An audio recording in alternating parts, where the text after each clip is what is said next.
Folks, Black Star Network is here. Hold no punches. I'm real revolutionary right now. Support this man, Black media. He makes sure that our stories are told. Thank you for being the voice of Black America, Roland. Stay black. I love y'all. All momentum we have now, we have to keep this going. The video looks phenomenal. See, this difference between Black Star Network and Black-owned media and something like CNN. You can't be Black-owned media and be scared. It's time to be smart. Bring your eyeballs home. You dig?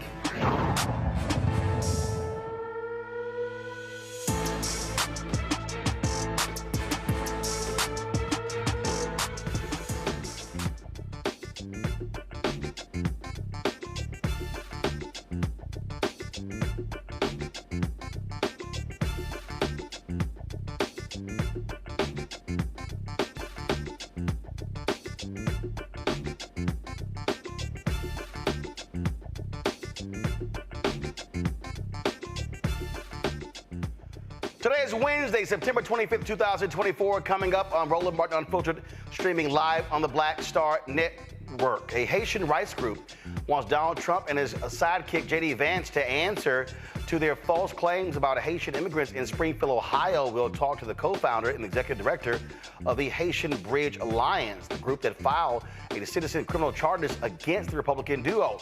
Speaking of Haitians and Republicans, Louisiana Congressman Clay Higgins posted one of those racist tweets ever, and less than an hour ago, he was confronted by Black House members on the floor. Congressman Stephen Horsford is trying to get a censure resolution against him. We'll tell you exactly what has happened with this breaking news story. All this has transpired in the last 30 to 45 minutes. House Republicans host a hearing about how the government is weaponized against Trump. Well, the Democrats, especially Congresswomen Stacy Plaskett and Jasmine Crocket, they lit that ass up. And we're going to show you exactly what they had to say.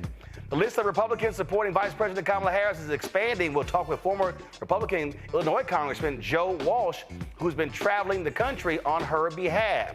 The Federal Reserve has cut interest rates, but is it enough for your bank account to see some relief? We'll talk to economist Morgan Harper. We'll also talk to her about Vice President Kamala Harris' economic speech. It took place today. Also, folks, we will pay tribute to one of the biggest voices in the labor movement, William Bill Lucy, has passed away. We'll celebrate his life, the man who helped shape labor unions and played a major role in dismantling South African apartheid. And we'll also show you the interview that I did with him in Memphis around the 50th anniversary of the assassination of Reverend Dr. Martin Luther King Jr. because he was involved with the sanitation workers there in Memphis. Folks, it's time to bring the funk on Roland Martin Unfiltered. On the Black Star Network, let's go. He's got whatever the miss, he's on it. Whatever it is, he's got the scoop, the fact, the find. And when it breaks, he's right on time and it's rolling. Best believe he's knowing. Putting it down from sports to news to politics. With entertainment just for kicks, he's rolling. It's on go, roll, y'all. It's Roland Martin, Rolling with Roland now. He's rolling.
Folks, a racist tweet from Louisiana Congressman Clay Higgins has caused a lot of drama on the floor in the United States House.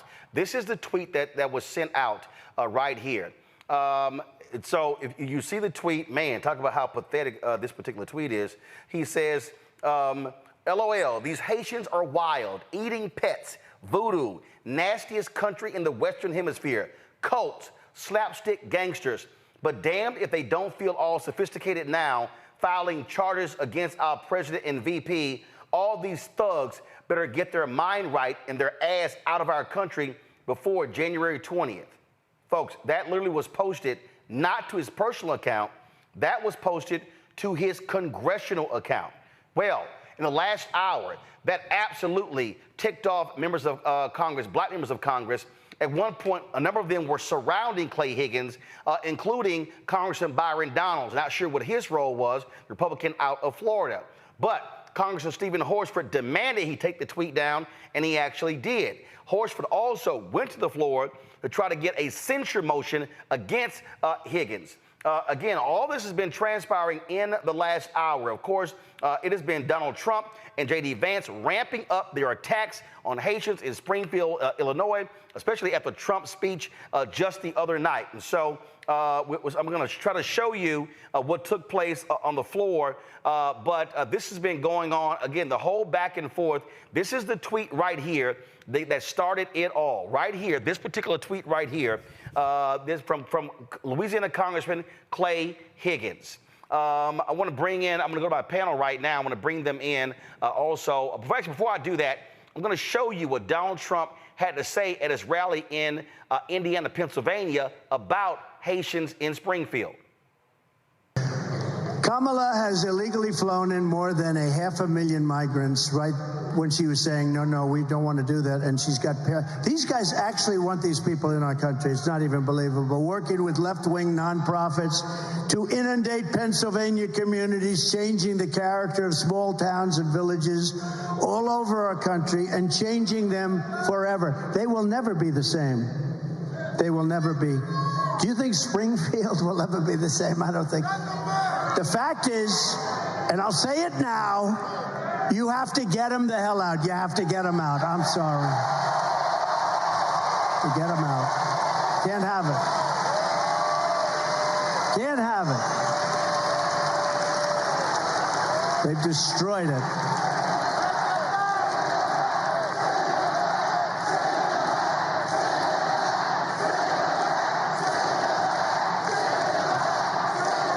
It's terrible. It's terrible to say, and it's a tough thing to do. You know, you're going to take in some murderers and things, and you'll put them on the planes and the buses, and you're going to start doing it. Dwight Eisenhower holds the record. Believe it or not, he was a moderate kind of a guy, General Eisenhower, president, and he has the record. He couldn't stand people pouring into our country, and he took a lot and took them out. He's very strong on that. And we have to be strong. We have no choice because this is not sustainable by any country. There's no country that can do this. I mean, what were they thinking when they did it?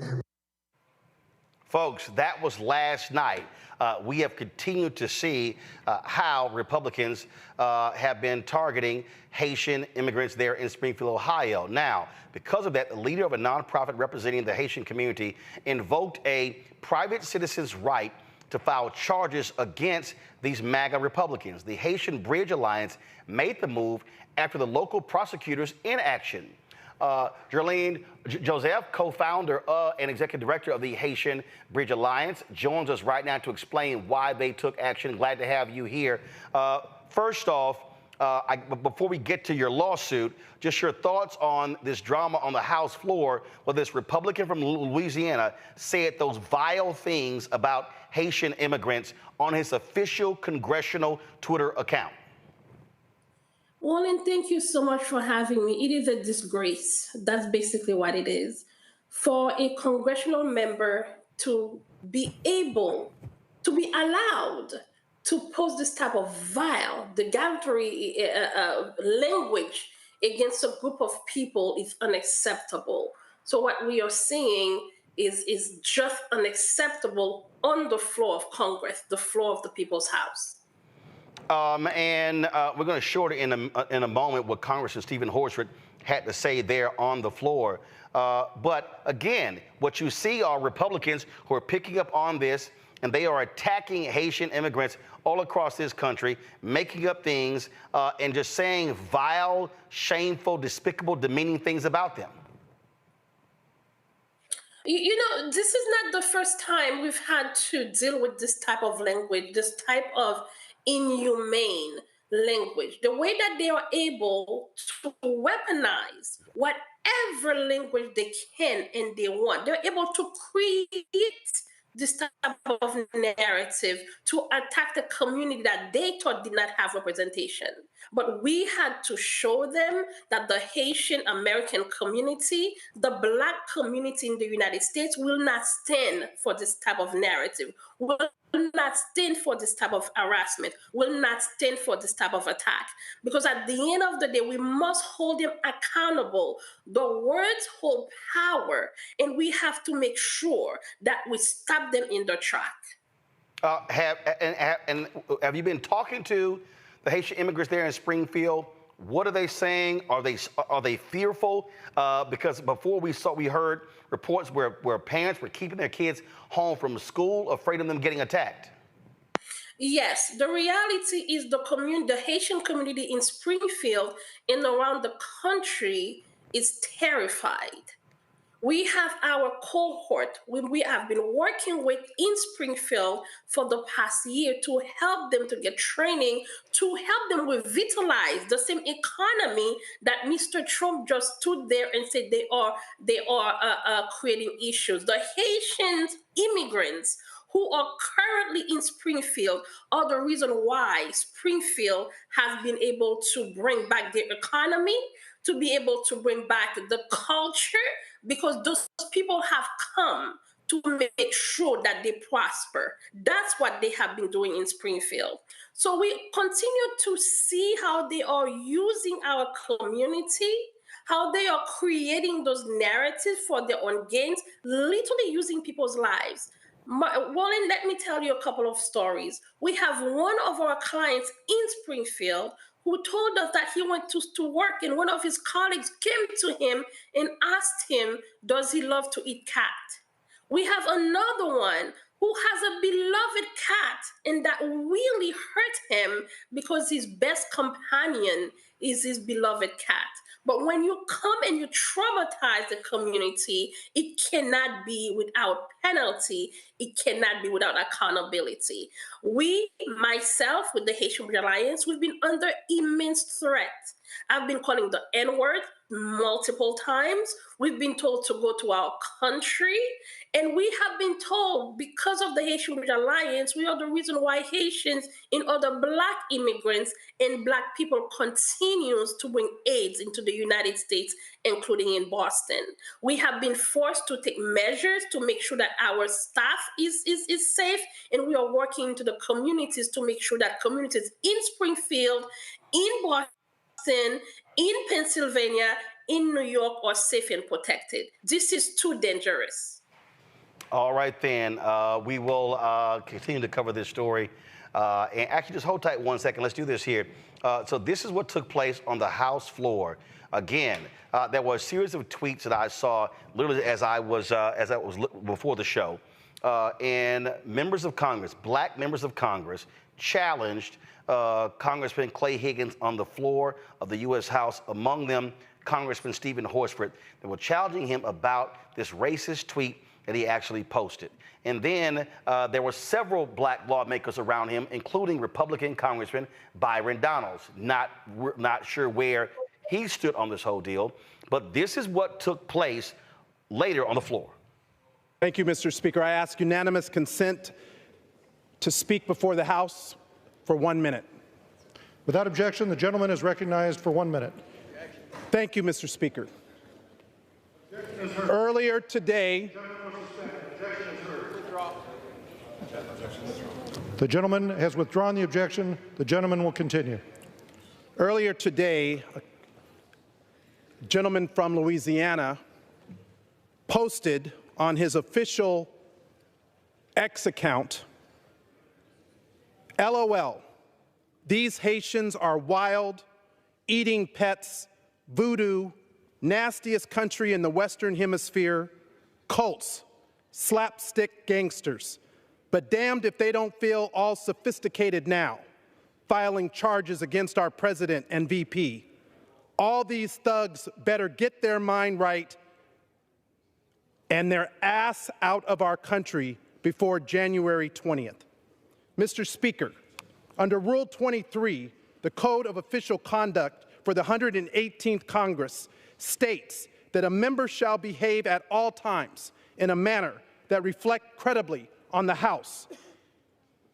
These words on an official post do not reflect credibly on the House. In fact, they are inciting hate. They are inciting fear. And because of that, it is time for this body to stand with one voice and to ensure that there's accountability. So I move to refer this matter to the Committee on Ethics and that we bring this member up for censure. Yes.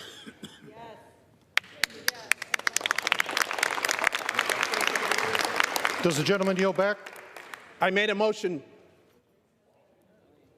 There is no matter pending before the House. I made a motion based on Rule 23, point of parliamentary inquiry. The gentleman is not stating a proper motion at this time.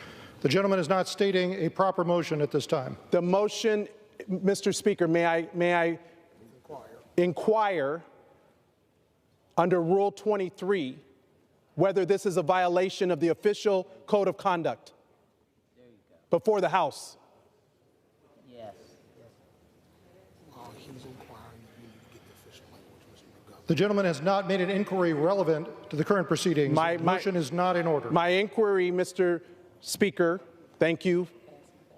May I ask of the parliamentarian whether the Rule 23 code of conduct applies against the gentleman from Louisiana? Yes.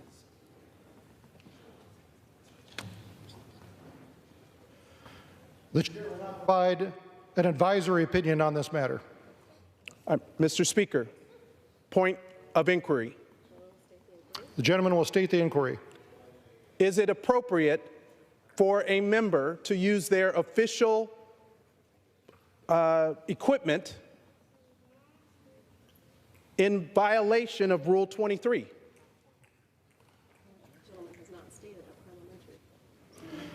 Does the gentleman have a parliamentary inquiry? Yes. The gentleman will state the inquiry. My parliamentary inquiry is a member allowed to use their official equipment of the House of Representatives and platform in violation of Rule 23? Sir, this is not an issue that the chair is prepared to rule on at this time. This is a matter for the House to determine. And that is why I made the motion to refer this matter to the Committee on Ethics so that they can fully deliberate and determine whether the gentleman from Louisiana violated Rule 23 of the Code of Conduct of the House of Representatives. Sir, that is not a proper motion that's in order at this time. Point of order. The gentleman will state the point of order. What is the proper motion for me to refer this matter to the Committee on Ethics?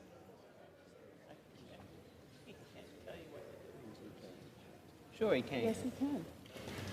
Sir, the chair will not issue an advisory opinion, but I advise you to take this issue up with the parliamentarian. I'm not asking, Mr. Speaker, for you to make a determination of an advisory opinion. I'm asking for the matter to be referred to the Committee on Ethics based on the violation of Rule 23 Code of Conduct before the House of Representatives. Sir, the ruling of the chair is that that motion is not in order at this time.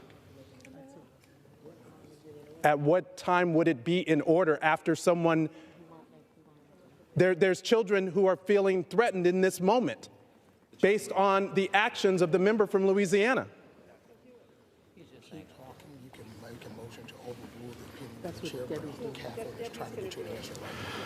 The chair advises the member to pursue this matter through the proper channels under Rule 9 of the House rules. For what purpose does the gentlewoman seek recognition? I make a motion to overrule the ruling of the chair. Objection. The chair has not issued a ruling. Point of order, Mr. Chairman. You have made a ruling. Gentlewoman will state their point of order. You have made a ruling that the gentleman's motion is not in order. And I object and disagree with that ruling, so I would like to make a motion to overrule the decision of the chair. The chair advises the gentlewoman that there was no valid motion made and therefore no ruling made that can be objected to.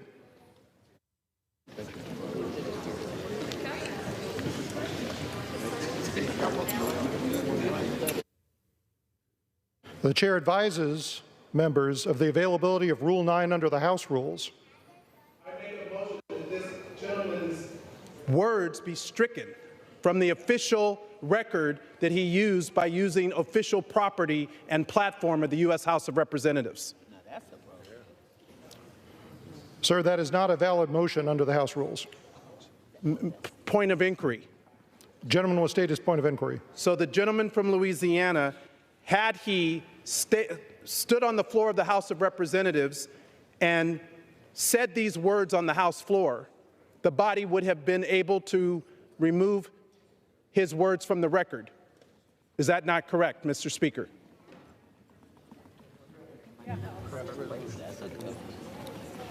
Sir, the chair cannot respond to a hypothetical inquiry.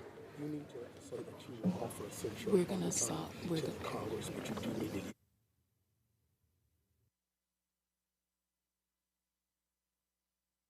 Does the gentleman yield back?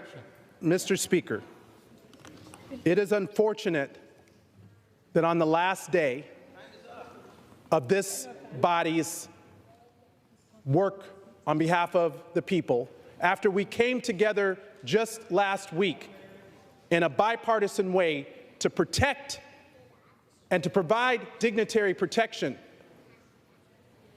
for our national party candidates, that we have a member who is choosing to use an official platform, and therefore it is my intention to bring to this body a motion of censure,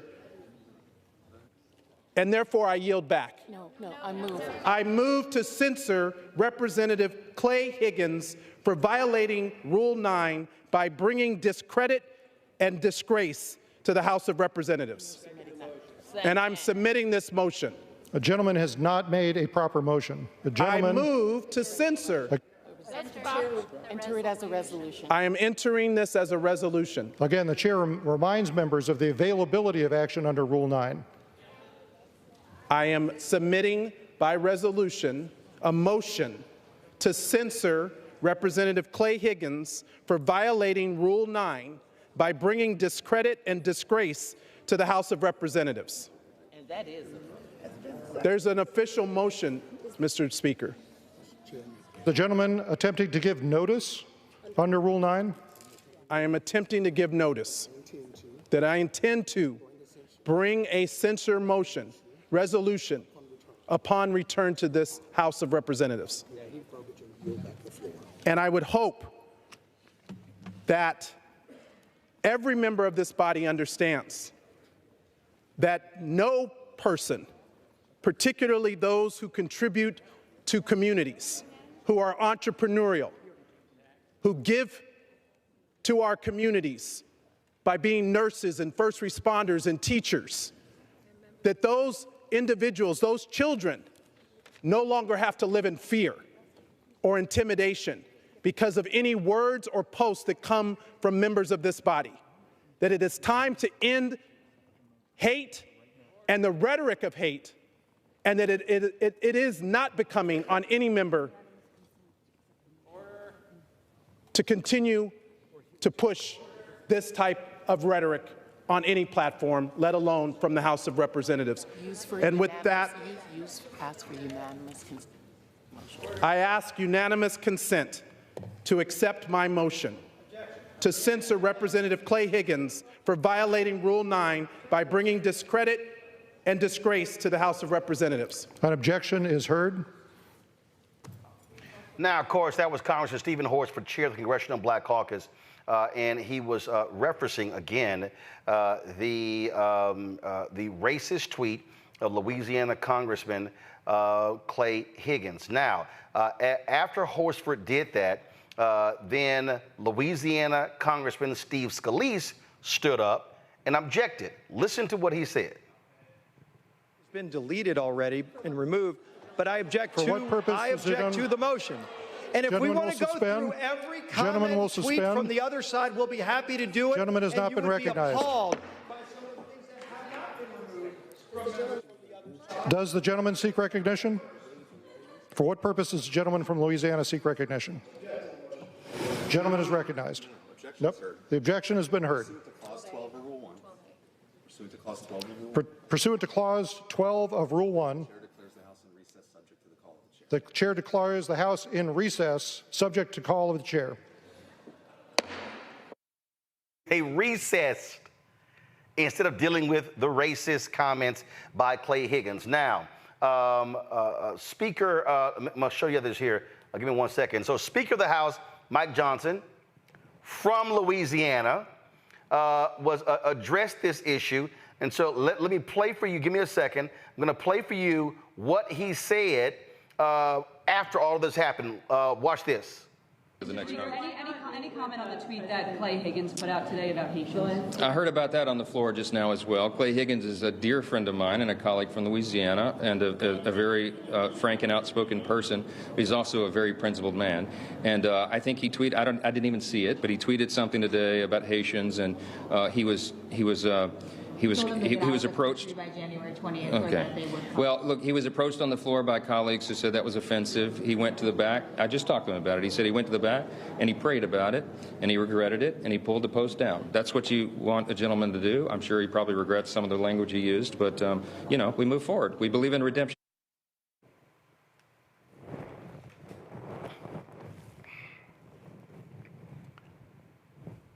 If y'all want to see what's bullshit, you just heard from Speaker Mike Johnson.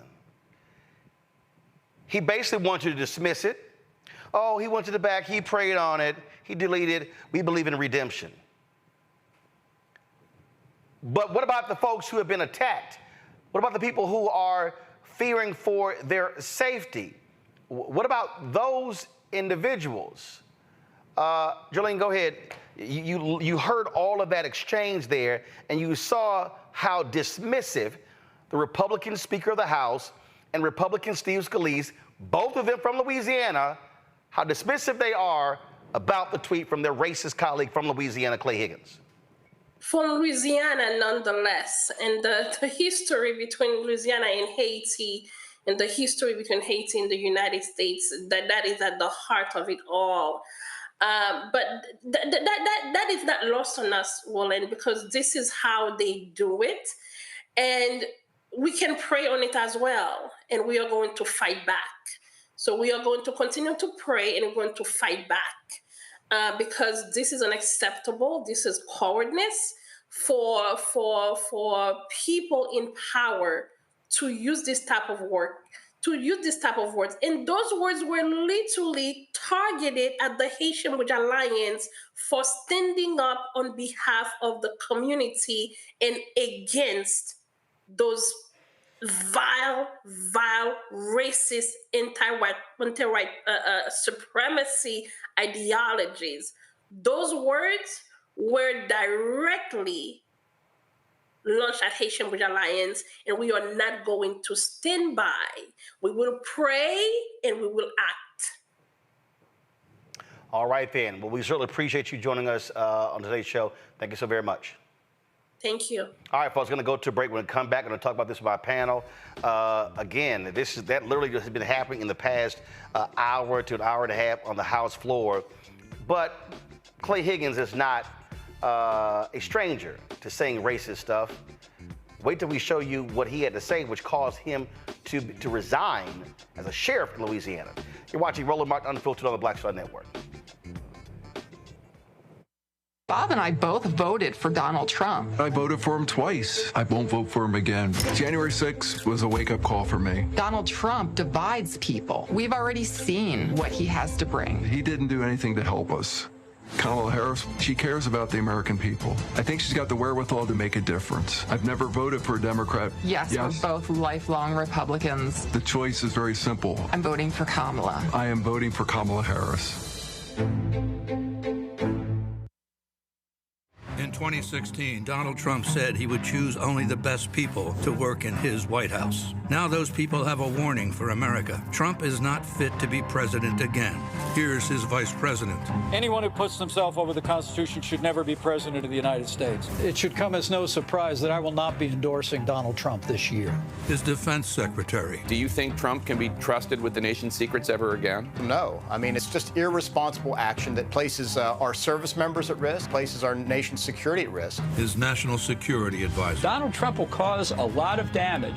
The only thing he cares about is Donald Trump. And the nation's highest-ranking military officer. We don't take an oath to a king or a queen or to a tyrant or a dictator.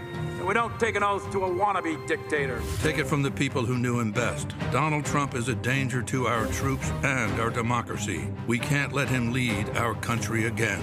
I'm Kamala Harris, and I approve this message. IVF is a miracle for us because it allowed us to have our family. After having my daughter, I wanted more children, but my embryo transfer was canceled 8 days before the procedure. Donald Trump overturning Roe v. Wade stopped us from growing the family that we wanted. I don't want politicians telling me how or when I can have a baby. We need a president that will protect our rights, and that's Kamala Harris. I'm Kamala Harris, and I approve this message. Billionaire who has not stopped whining about his problems. Oh, she had a big crowd. Oh, the crowd. This weird obsession with crowd sizes. It just goes on and on and on.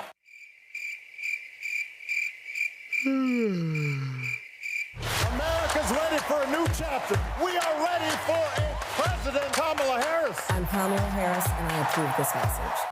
The overturning of Roe almost killed me. I had a blood clot in my uterus that caused my labor to have to be induced because of the overturn of Roe v. Wade. I wasn't able to get life-saving treatment sooner. I almost died. And that's because of the decision that Donald Trump made. I was able to get Roe v. Wade terminated, and I'm proud to have done it. The doctors and nurses were afraid that if they treated me in the incorrect way, that they would be prosecuted for that. And that's appalling. Donald Trump says that women should be punished. Do you believe in punishment for abortion? There has to be some form of punishment. For the woman? Yeah. I believe that women should have reproductive freedom to make the choices about their own bodies. 4 more years of Donald Trump means that women's rights will continue to be taken away one by one by one by one. This has to stop because women are dying. I'm Kamala Harris, and I approve this message. Hey, it's John Murray, the executive producer of the new Sherry Shepherd Talk Show. This is your boy, Earthquake. And you're tuned in to Roland Martin, Unfiltered.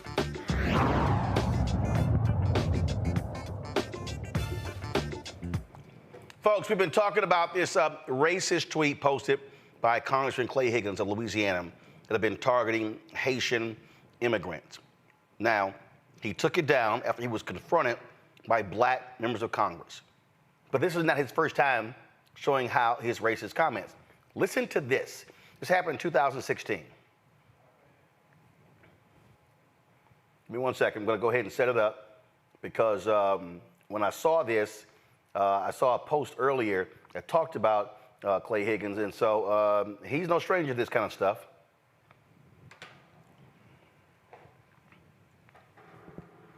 The Gremlin Street Gang is responsible for hundreds of violent crimes, murders, armed robberies, witness intimidation, burglaries, drug trafficking, extortion, and brutal beatings. We've arrested 10 of these thugs and have warrants on 7 more. Every one of these animals is most definitely armed and dangerous. Darren Carter, Aaron Carter, Travis Cooper, Cody Guidry, Jaron Diggs, Kirkland Demachet, and Jonathan Landry. We have felony warrants for your arrest. You will be hunted. You will be tracked. And if you raise your weapon to a man like me, we'll return fire with superior fire. Darren Carter, You think men like these are afraid of an uneducated, 125-pound punk like you that's never won a fair fight in your life and holds your gun sideways? Young man, I'll meet you on solid ground anytime, anywhere, light or heavy. Makes no difference to me. You won't walk away. Look at you. Men like us, son, we do dumbbell presses with weights bigger than you. And the convicts in jail, most of those men are good people who just found themselves crossed with the law.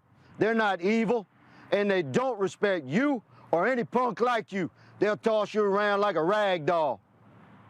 I encourage every citizen watching this to look into your own heart and find the American courage that conquers all evil.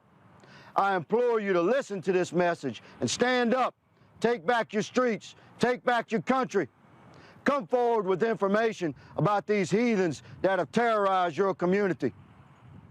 And for those who would use this message as a way to create false racial division in our country, take a close look behind me. Standing next to every cop is a leader of our black community. This is not about race. It's about right versus wrong. One last message to the gremlins. You don't like the things I've told you tonight? I got one thing to say. I'm easy to find. On behalf of the St. Landry Parish Sheriff's Office, the Louisiana State Police, the U.S. Marshals, and every cop and law-abiding citizen from sea to shining sea, I'm Captain Clay Higgins, asking every patriot to stand up, share this video, and send a clear message to the world. We're Americans. We'd rather die on our feet than live on our knees.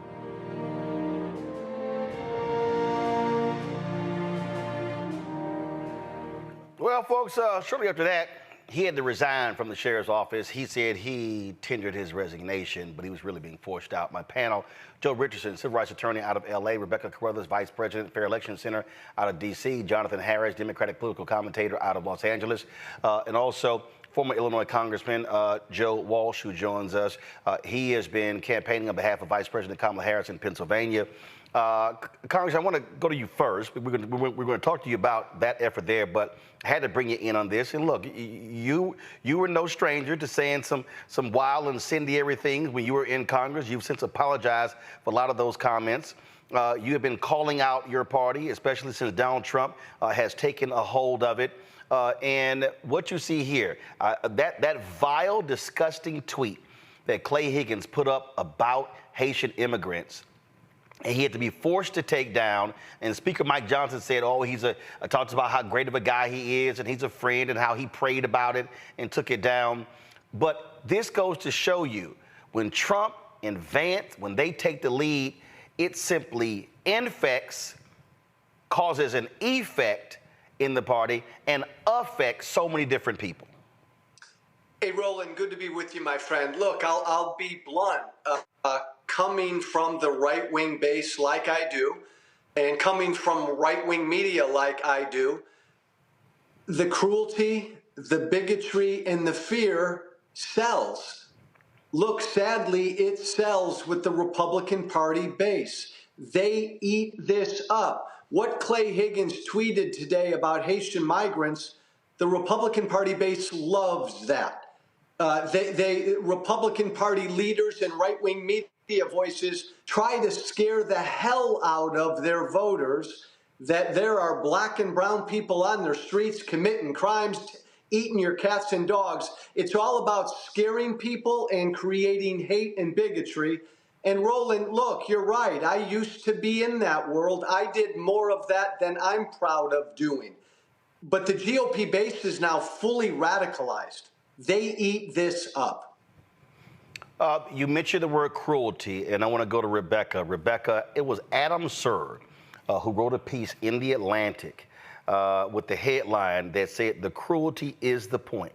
President Trump and his supporters find community by rejoicing in the suffering of those they hate and fear." That's what this is. And so get the hell out by January 20th. We don't want these people here and making up the lies about them eating cats and dogs and ignoring what the city leaders are there saying, ignoring what the Republican governor of Ohio has said, ignoring what the CEOs there say, what they've said about Haitian immigrants being hard workers and putting in the time and showing up on time. They don't care. They are sitting here absolutely talking to their white base. And what they're doing is literally what I wrote in my book, White Fear, how the browning of America is making white folks lose their minds.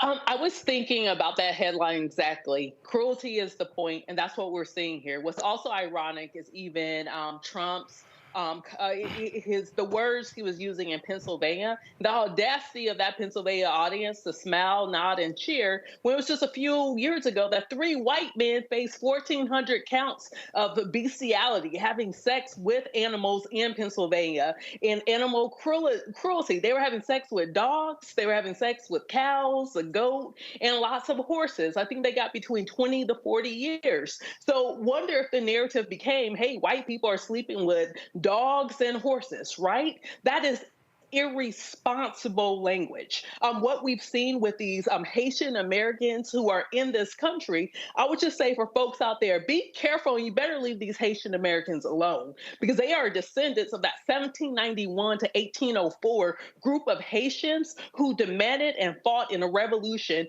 for their freedom. They were the first set of Black folks in the Western Hemisphere who demanded, who fought and gained their freedom. That's who these people are. So y'all better leave them alone. Because if they show up in their numbers on or before November 5th, then many of these people with this very dangerous and racist language are going to get kicked out of office. You need to leave these people alone, let them live their lives because they are living their lives peacefully and they are showing that they are beneficial to the societies in which they have entered in this country. But Joe, they can't do that because what they've done is they have set up this whole thing and Trump is the ringleader. I mean, the language that he uses, and it has gotten more coarse, more evil, more sadistic the closer we get to the election. Absolutely, Roland. And look, go ahead. Joe, I'm gonna go to Joe the lawyer, then I'm gonna go to Joe Walsh. Joe, go. Good. My bad. Sorry, I forgot we had 2 Joes. Joe, go. Go, Joe the lawyer. Right on. Well, thank you, Joe. I appreciate it. So yeah, I mean, this is really terrible and incredible. So everyone on that side of things has a fear. There are people that are driven by fear. They're motivated by fear. Sometimes very hardworking, regular folks that are just susceptible to what the former president would have to say and to what people on the far right would have to say. But there's also this larger fear of the president, the former president and his cronies.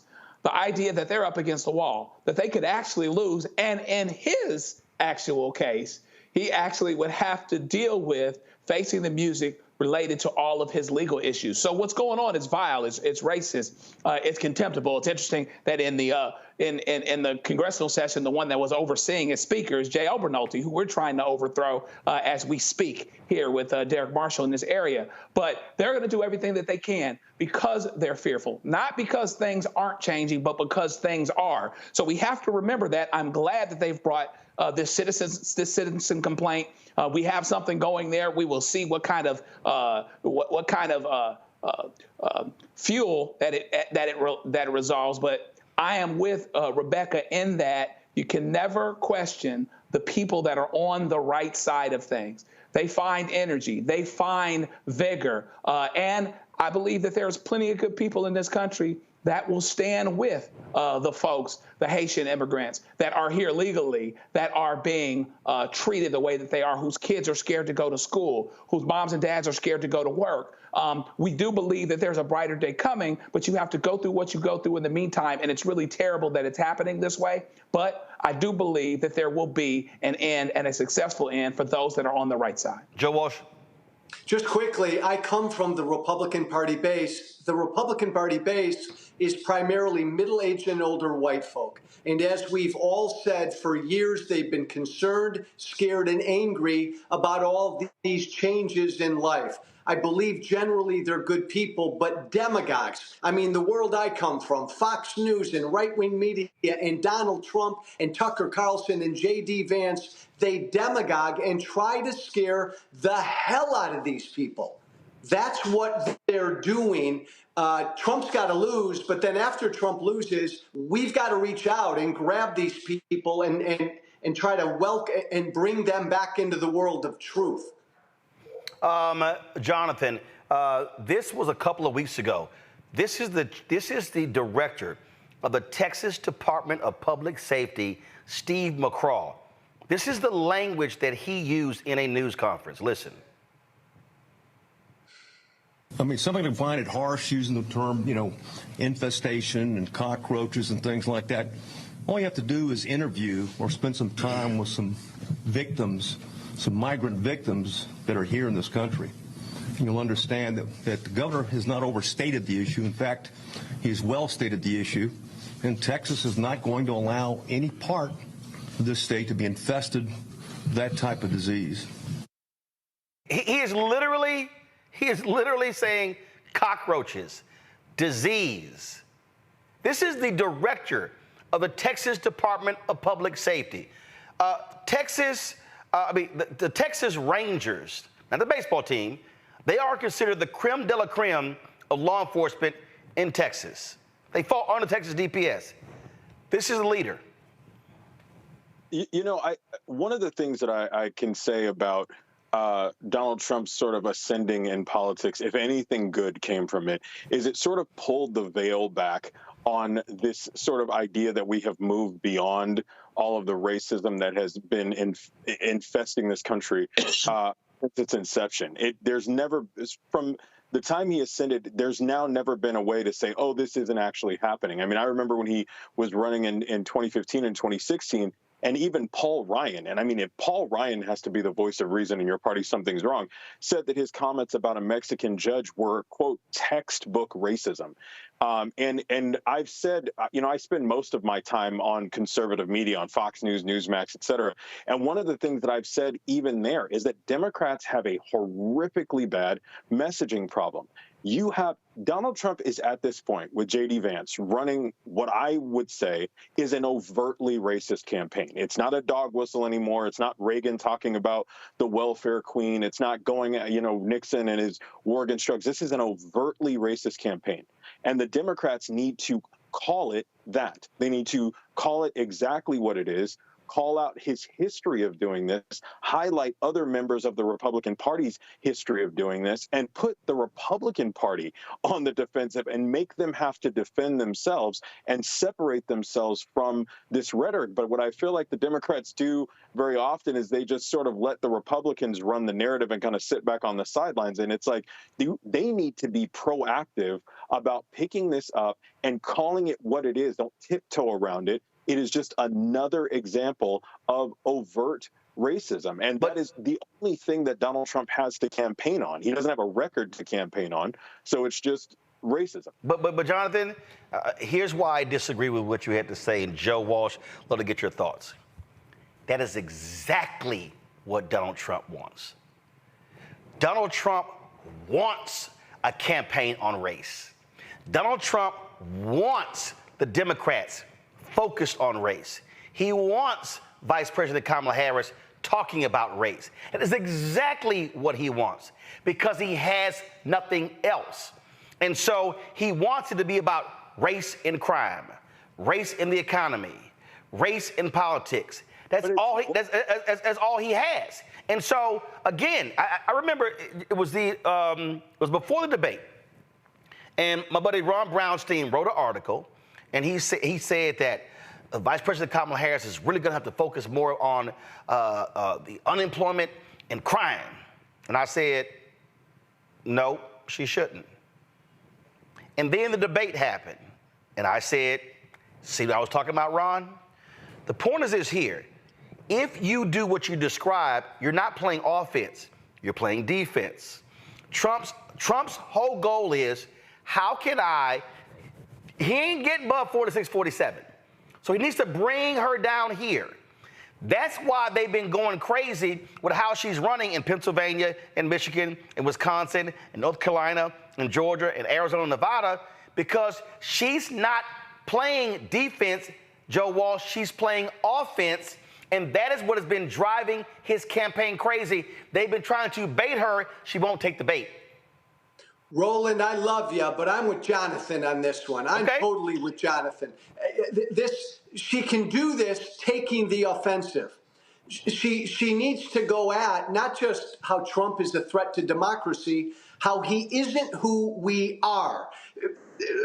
Democrats are always afraid to play in the culture war stuff, which is baloney, because most Americans are tolerant and most Americans are where Democrats are in these culture war issues. This issue of race, most Americans, most white Americans are with Kamala Harris and not with Donald Trump. He should be isolated with this. See, the reason I got to disagree with you on that one is because it's in the data. It's in the data. The reality is this here. When you look at numbers, Obama got 39% of the white vote. He won because he over-indexed among African Americans and Latinos. The biggest fear that I had, Rebecca, with Joe Biden deciding not to run was what would happen to his white coalition. And Vice President Kamala Harris holding that white coalition. I get what Joe says, but you know what? A lot of those same white folks will vote for Donald Trump because of other interests. I was playing golf with a guy probably in his 60s, and he said, well, you and I probably on the opposite side. He's like, hey, it's a bunch of that crap I don't like. He said, but I'm voting for the policies. He just completely ignored everything that he says, everything that he does. He's like, I'm voting for the policies. And if you start playing their game, you stop focusing on what makes you you. Rebecca, go ahead. Congressman Walsh, I know you don't know me, but I grew up in Omaha, Nebraska. I spent a lot of time in Nebraska. Nebraska, just in case folks aren't aware, is very white. And so I hear what you're saying, that they are good people, people with good hearts. I also understand the impact of those who are silenced or who are silent while bad things are happening. I understand that there are Trump supporters who aren't racist, full stop. I understand that. But what I also understand is that these same supporters see the very vile and racist things that Trump says and do, and they don't think that that is a disqualifying for them to be able to support him politically. That is my issue. It is, quite frankly, not my job to make white America and some of my fellow Nebraskans feel super comfortable and say, hey, come on in. I think it is for white people like yourself to have that conversation, because that's not the conversation that I can have. You have a shared and lived experience, and that's something that you have to evangelize on that particular issue. That's just simply, it's not my responsibility. It's not my emotional labor. One thing that I will say, to Roland's point, as we're seeing the browning and the blacking of America, as we're seeing the increase in white fear, one thing that I have noticed, even from people that I grew up with in Nebraska, and we're now, elder millennials, we're in our 40s, one thing that I've noticed is as there has been a decrease of white privilege that some of these white people are experiencing, for them that is oppressive because they're not getting that white privilege the way they did 10, 15, 20 years ago. And to me, white people like yourself need to have that conversation with other white people of what it means to pipe up, pipe down, step back, and not get the benefits of whiteness in America. So, Joe Walsh, you're traveling the country on behalf of Vice President Kamala Harris and Governor Tim Walz. What are you saying to Republicans who say, hey, I can't get with this guy, or I'm looking at voting for someone else, or I'm not sure about her? Are you putting this front and center? Like, this is what this guy is saying, and what are they saying back to you? Yeah, and by the way, Rebecca, thank you. I so appreciate every word you just said. Thank you. Look, I'm in front of independents and Republicans in every battleground state, and I'm going after Donald Trump with everything. It's not about policy. You may disagree with Kamala Harris on some policies, but this is who Trump is. He's a threat to democracy. He's the worst of us. He's a bigot. He's a racist. He's intolerant. He's cruel. It'll lead to 4 years of chaos. Roland, I throw everything in there. And I always end with, we are better than he is. We're better. Vote for Kamala Harris. Well, I think, Jonathan, that what we are seeing here, and I'm telling you, it's 41 days left, you're going to see more of it. When you see a J.D. Vance admit to lying, well, I mean, you know, if it means this, cool. When you see them ignore what the city manager says and the police chief says and the governor says, they don't care. They are going to advance the lie, and they have decided to make Haitian immigrants the centerpiece of their hate immigrants in America position. And it's going to continue. The attacks are going to continue. And God forbid some nutcase ends up killing a Haitian immigrant. In fact, I saw this one graphic earlier where J.D. Vance was talking about all of this crime, and the police chief said in 21 years, not a single Haitian immigrant has murdered anybody in our city. They don't care about facts. So going to what you're saying, because I agree completely with what you're saying, I would just say that I think where we separate is just that exactly the point you're making. I don't want it to rise to the level of someone being hurt. I don't want it to rise to the level of someone being harmed beyond how far they already have been. And I think that one of the things about Vice President Harris being a part of a current administration is she has a level of authority that I do believe that she should be using to call out Donald Trump for not condemning this coming from his own party, coming from his vice presidential candidate. Because what I find every single day in the media is that Donald Trump controls the narrative and everybody just responds to it. And it is long since past time. I said this for the past 3.5 years. President Biden has a phenomenal record, but he doesn't run on it. He doesn't tell people about it.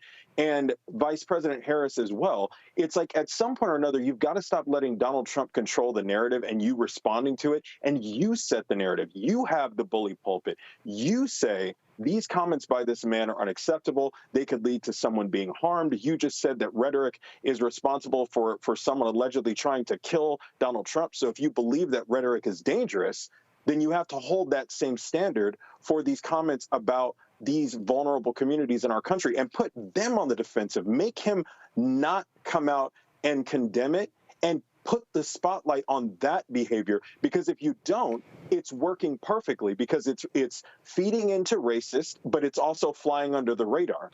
And that's what the problem is. That's what white supremacy has always done in this country, is it's flown under the radar and festered instead of shining a light on it. Like, you know, they want to talk about roaches, shine a light on roaches, and they scatter. And that's what Vice President, in my estimation, Vice President Harris and even President Biden should be doing with the authority they have with their office. Because if you don't, it's going to keep festering and keep dog whistling to all the right people, and that is going to get someone hurt. Well, Joe Richardson, here's the thing, though, and I totally understand that particular point.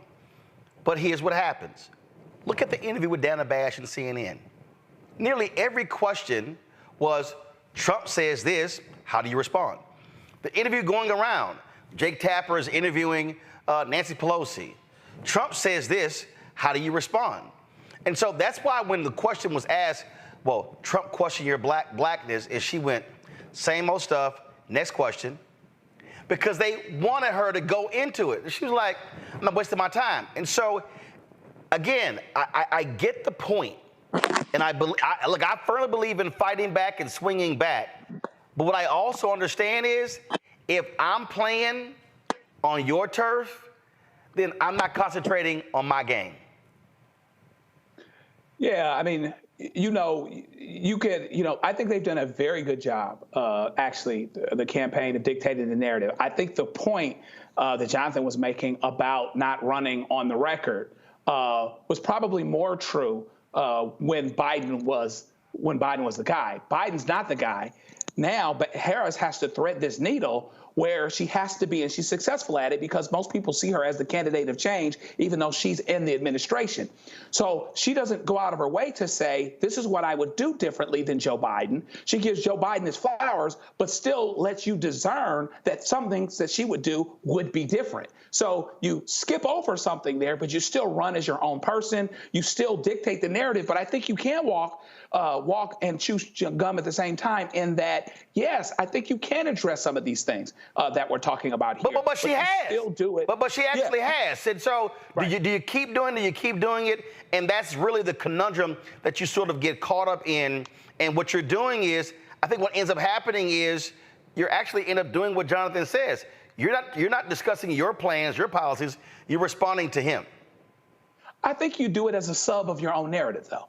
I think you still do it within the context of your own narrative. Here are the points that we know we want to make.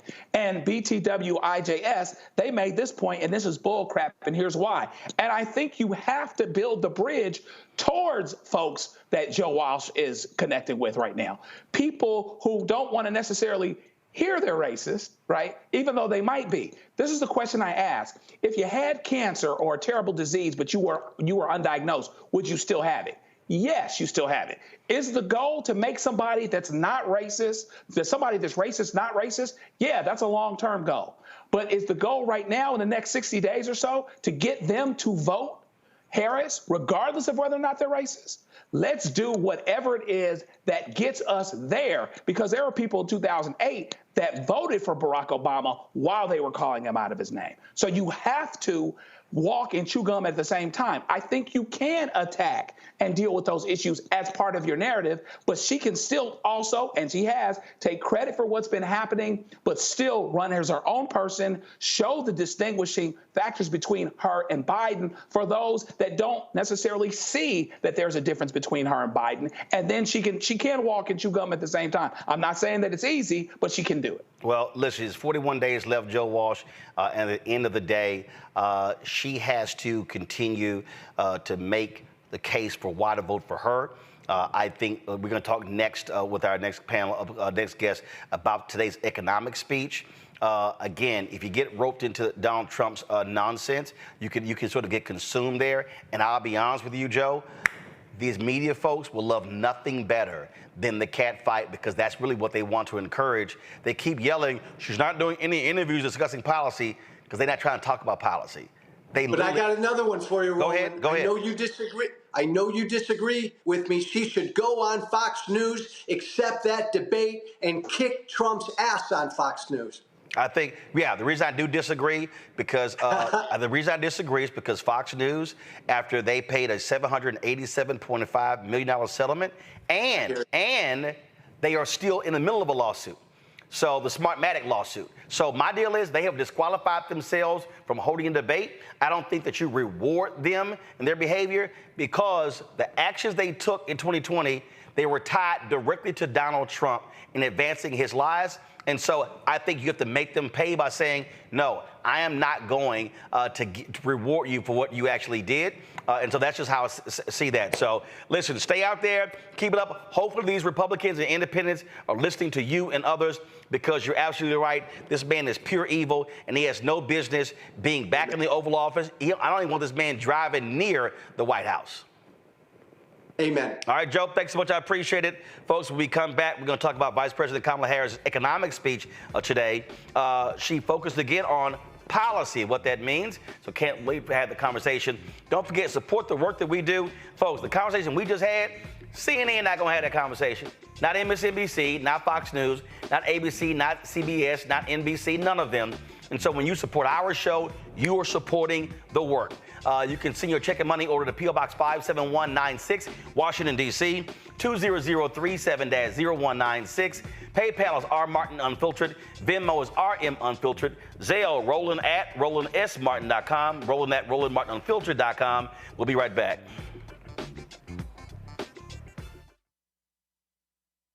He told us who he was. Should abortion be punished? There has to be some form of punishment. Then he showed us. For 54 years, they were trying to get Roe v. Wade terminated, and I did it, and I'm proud to have done it. Now Donald Trump wants to go further with plans to restrict birth control, ban abortion nationwide, even monitor women's pregnancies. We know who Donald Trump is. He'll take control. We'll pay the price. I'm Kamala Harris, and I approve this message. Bob and I both voted for Donald Trump. I voted for him twice. I won't vote for him again. January 6th was a wake-up call for me. Donald Trump divides people. We've already seen what he has to bring. He didn't do anything to help us. Kamala Harris, she cares about the American people. I think she's got the wherewithal to make a difference. I've never voted for a Democrat. Yes, we're both lifelong Republicans. The choice is very simple. I'm voting for Kamala. I am voting for Kamala Harris. In 2016, Donald Trump said he would choose only the best people to work in his White House. Now those people have a warning for America. Trump is not fit to be president again. Here's his vice president. Anyone who puts themselves over the Constitution should never be president of the United States. It should come as no surprise that I will not be endorsing Donald Trump this year. His defense secretary. Do you think Trump can be trusted with the nation's secrets ever again? No. I mean, it's just irresponsible action that places our service members at risk, places our nation's security at risk. His national security advisor. Donald Trump will cause a lot of damage. The only thing he cares about is Donald Trump. And the nation's highest-ranking military officer. We don't take an oath to a king or a queen or to a tyrant or a dictator. And we don't take an oath to a wannabe dictator. Take it from the people who knew him best. Donald Trump is a danger to our troops and our democracy. We can't let him lead our country again. I'm Kamala Harris, and I approve this message. IVF is a miracle for us because it allowed us to have our family. After having my daughter, I wanted more children, but my embryo transfer was canceled 8 days before the procedure. Donald Trump overturning Roe v. Wade stopped us from growing the family that we wanted. I don't want politicians telling me how or when I can have a baby. We need a president that will protect our rights, and that's Kamala Harris. I'm Kamala Harris, and I approve this message. Here's a 78-year-old billionaire who has not stopped whining about his problems. Oh, she had a big crowd. Oh, the crowd. This weird obsession with crowd sizes. It just goes on and on and on.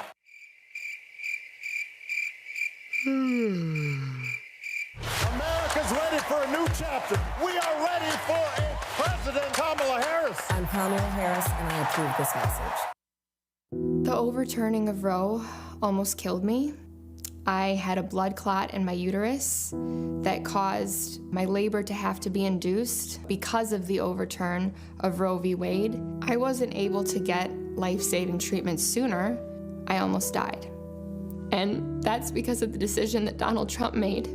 I was able to get Roe v. Wade terminated, and I'm proud to have done it. The doctors and nurses were afraid that if they treated me in the incorrect way, that they would be prosecuted for that. And that's appalling. Donald Trump says that women should be punished. Do you believe in punishment for abortion? There has to be some form of punishment. For the woman? Yeah. I believe that women should have reproductive freedom to make the choices about their own bodies. 4 more years of Donald Trump means that women's rights will continue to be taken away one by one by one by one. This has to stop because women are dying. I'm Kamala Harris, and I approve this message. Carl Payne pretending to be Roland Martin. Holla! You ain't got to wear black and gold every damn place, okay? Ooh, I'm an alpha, yay. All right, you're 58 years old. It's over. And you are now watching Roland Martin Unfiltered. Uncut, unplugged, and undamn believable. Keep telling Chris Spencer I'll be 58 in 2 years. Nice try. But your ass damn near 65. All right, y'all. The Federal Reserve recently slashed interest rates. The first rate cut since March 2020. The half-point move paves the way for lower borrowing costs on everything from mortgages to credit cards. This is also Republicans, boy, they're losing their mind. Oh, my God, this is helping Vice President Kamala Harris with the campaign. She also today released her economic plan. We're going to talk about that as well with Morgan Harper with the American Economic Liberties Project. Always glad to have you back on the show, Morgan, and condolences for your recent loss. So glad to see you. Thank you. Prayers for your family. So let's talk about this rate cut. So for the yahoos in the back, who don't know a damn thing about the Federal Reserve, who don't know a damn thing about inflation or unemployment, explain why the Federal Reserve took the action that they did. Yeah, so, the Federal Reserve is responsible for guiding the monetary and macroeconomic policy of the United States. And it's made up, I think this is an important point too, just as we're talking about some of the politics around this. It's made up of representatives from around the country. Some they are appointed by President Biden and have to go through Senate confirmation, but then also they are the representatives from the regional banks that are actually selected by the banking community in some of these regions. So it's a fairly mixed political environment, I would say, of the average person that's sitting on the Federal Reserve Board. All that being said, so what do they do? I mean, one of the primary tools that they have is controlling interest rates and deciding whether or not to increase them or to lower them. And this decision to lower rates was probably driven by a couple of things. I mean, one, like we've talked about a lot on the show, is inflation. It's been a constant from our lives over the last few years. The prices are something that are top concern to both the policymakers that sit on the Federal Reserve and lots of people in Washington and all of us that are paying these costs.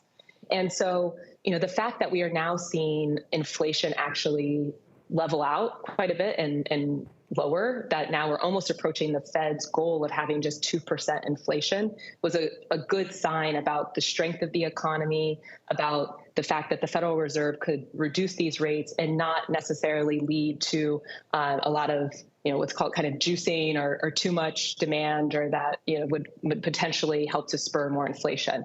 The other thing that I would say is important to note, and what likely drove some of this decision, though it's impossible to know, they don't tell us their full exact reasoning, but the fact that we are seeing a little bit of an uptick in unemployment. Key point, unemployment is still at an overall historic low. It's just a little bit over 4%, but we are starting, and as we talk about when I come on and with the jobs report, just steadily little increases. And so, by decreasing the interest rate, which they've done at this, 50 basis points, half a percentage point, 0.5 percentage point. Some of this terminology can get confusing.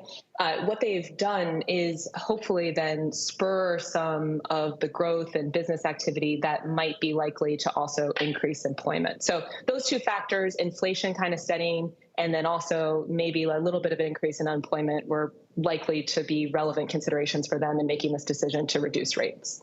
The other thing is that I need people to understand, interest rates are not supposed to be 0.0. I mean, here's what people don't seem to understand. 2008, we had a massive financial crisis driven by the housing industry. 2009, 2010, and 2011, we were in recession. You had Biden trying to bring us out of that. Then all of a sudden, the economy began to shift and turn in 11, and then 12, and then it began to pick up 13, 14, 15, 16. But what happened was we kept interest rates low all that period. Then they were low in 17, 18, 19, 20. Then, of course, COVID hits. Now it's 20, now it's 21, now it's 22, it's 23. The reality is the economy is not designed to have interest rates that low for that long of a period of time. Am I crazy? No, right. Yeah. I mean, there is some benefit to having a return on money, right? I mean, that incentivizes savings. If you, over the last couple of years, have had a savings account or a CD that you put money into, then that gives you a return. When there's no cost of borrowing, well, then that can lead to the folks that are in the best position to borrow a lot of money. Big businesses, the banks themselves, that are able to then get as much money as they need. And it isn't necessarily, or as much money as they want, I should say, and it isn't necessarily money that they need. So, having some kind of interest rate does help to create more of that equilibrium. The other thing I would say is, those that are kind of bemoaning this lowering of interest rates, like what entities are directly impacted by this? It is large financial institutions. I mean, directly, the Fed's interest rate is controlling how much banks make from lending to each other. The impact on consumers and small businesses is kind of a secondary indirect impact, and is really left up to a lot of those institutions themselves to decide how much of that decrease in interest rate to pass along to some of us who are operating at a more typical level in the economy. And so, I think one of the things that's interesting here, when the rate cut was first announced, there was speculation about would that impact come to consumers? How long would it take in the form of lower credit card interest rates, for example, which especially with the debt burden we're seeing right now and delinquency rate, that's a really important figure. And we saw 2 financial institutions come out of the gate just in a week. U.S. Bank, American Express announcing that they are going to be lowering their interest rates by the same amount of the Fed's interest rate cut. So, does that lead to like a huge difference in how much money people might be paying? No, because the credit card interest rates are so high. But I do think that's likely responding to an environment where there's more of an awareness of just how high are the interest rates that banks are imposing on things like consumer credit, and wanting to make sure that they're seen as being consumer friendly, given a lot of the policy decisions that have been made over the last couple of years, and especially out of agencies like the Consumer Financial Protection Bureau, for example. All right, today, Vice President Kamala Harris talked about her economic plan. She was in Pittsburgh at the Economic Club there. She described the economy's future if Trump also won the White House. Listen to this. The American people face a choice between 2 fundamentally very different paths for our economy. I intend to chart a new way forward and grow America's middle class. Donald Trump intends to take America backward to the failed policies of the past. He has no intention to grow our middle class. He's only interested in making life better for himself and people like himself, the wealthiest of Americans. You can see it spelled out in his economic agenda. An agenda that gives trillions of dollars in tax cuts to billionaires and the biggest corporations, while raising taxes on the middle class by almost $4,000 a year, slashing overtime pay, throwing tens of millions of Americans off of health care, and cutting Social Security and Medicare. In sum, his agenda would weaken the economy and hurt working people and the middle class. You see, for Donald Trump, our economy works best if it works for those who own the big skyscrapers, not those who actually build them, not those who wire them, not those who mop the floors,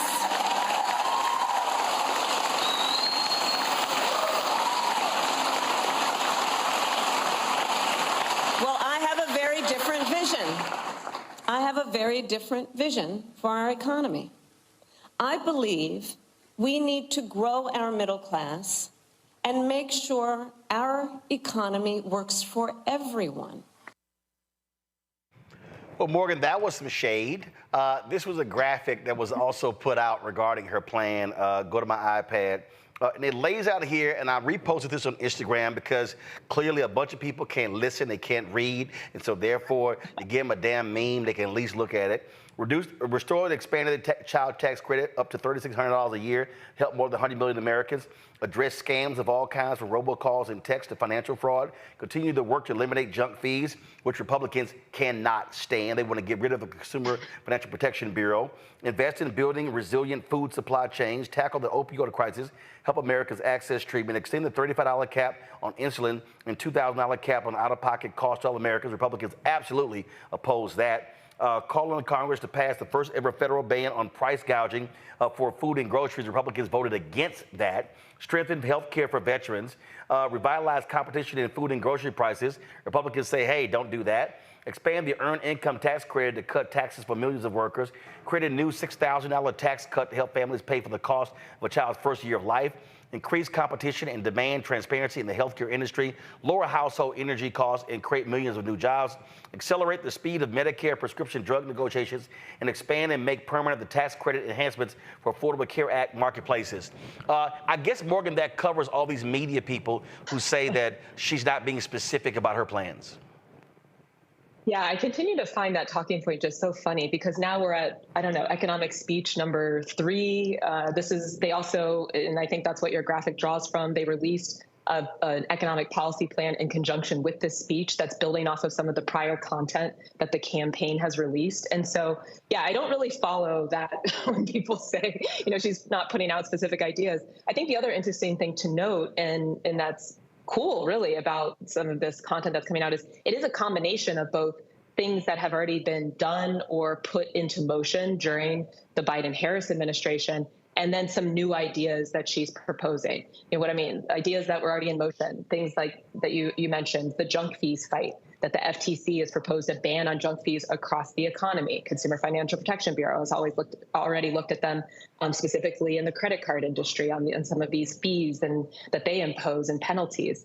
The healthcare point about the prescription drugs and increasing competition, that is directly related to pharmacy benefit managers that are the middleman in deciding which drugs our insurance companies will cover. The insurance companies that PS often own these PBMs, which drugs they'll cover and how much that they're going to charge us.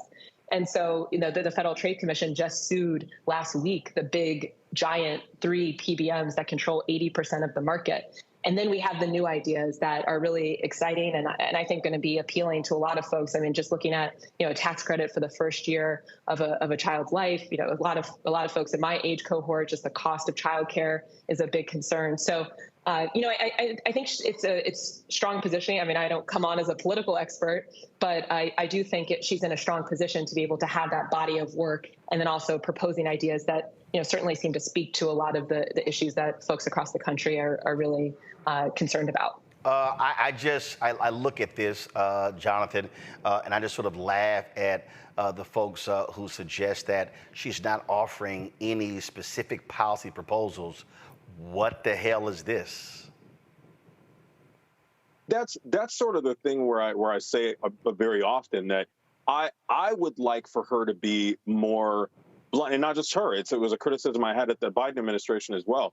Much more blunt about and kind of setting the narrative and come out and just say, here is my economic plan. Where is his? By saying where is his, she's really essentially calling out the media for not asking him about it. But it also puts him on the defensive. Then he has to come out and offer a coherent, not these rambling responses. I mean, talk about cognitive decline. I mean, these rambling responses that just kind of drift into nowhere. If she comes out and uses her authority, which she has as the vice president, as a part of a sitting administration, to say, here is my plan. But also, I think one of the issues that I have is that, and I believe, and people can disagree with me about this, some might not, but I believe that, yes, I'm glad that her campaign is trending in the right direction. But the fact that we're celebrating a sort of margin of error lead in battleground states and a national sort of just her little head neck and neck is not something we should necessarily celebrate. She should be having double-digit leads. No, she is against a dude. I'm sorry, Jonathan. That's grossly unrealistic. That is not the country. It's not the country we're living in. Show me in the last 4 elections where a candidate, Republican or Democrat, had a double-digit lead. I mean, I get the theoretical, but that ain't reality. I should be clear. I'm not saying literally. I'm just saying essentially, figuratively, the lead should be much greater, is essentially what I'm saying. Okay, go ahead. I'm just saying, hear me out. This is a criticism, like I said, that I've said on every network that I've been on extensively for 3.5 years, and you saw it reflected in President Biden's polling numbers. It was ridiculous that he was polling in terms of his approval rating as low as he was with successful as his administration has been. Her lead, she is running against a failed president who is a convicted felon. This is not something that should be neck and neck. And I think part of that is because for some reason, she and President Biden before her refused to run on their successes. You need to tell America that these road projects that you're seeing are because of their successes. You need to tell them what the CHIPS Act is and what it has done, what the Inflation Reduction Act has done. And that is specifically because of the Biden-Harris administration. And tell them that Trump crashed the economy into a recession before COVID because of his trade war with China, and that he is offering those policies again, but she doesn't do that. And that's sort of what my issue is. These are fantastic ideas and plans, but they are not being PR'd properly. Listen, I get all of that. I've said a lot of those exact same things, but here's the reality we're dealing with, Rebecca.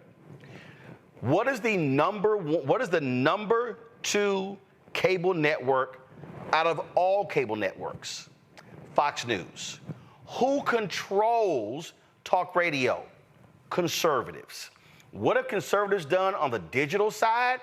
They've dominated digital media. So what you have is you have a total media, a right-wing media ecosystem that does nothing but drive negative messaging every single day about every single issue. And just look at the elections. We literally are a split nation. We are. When you look at Republicans, Democrats, when you look at the margin right now in the House, very narrow for Republicans, and the margin for the Democrats in the United States Senate, when was the last time you had 60 members of a party in the United States Senate? Well, they control the Senate with 60 votes. When the last time you had a party that had 275 or 290 votes in the House? You got to go back a real long time. And so, which then means we have to factor in political gerrymandering, which has also set this up. So that's what we're facing. So it's no shock you're not going to have a candidate that's going to have the kind of landslide. You're never going to see the landslide that Reagan enjoyed in 1984 versus Mondale. That ain't happening again. And so I just understand the reality. And so I get hypothetical, theoretical, what it should be, but it's not. When you have Republicans who say, I don't care, I can ignore the craziness, I can ignore the sexual assault, I can ignore the cheating with the foundation, I can ignore the cheating with his company, I can ignore the cheating on his wives, I can ignore grab him by the vagina, I can ignore all those things because we want power. That's just simply what we're looking at politically. Rebecca?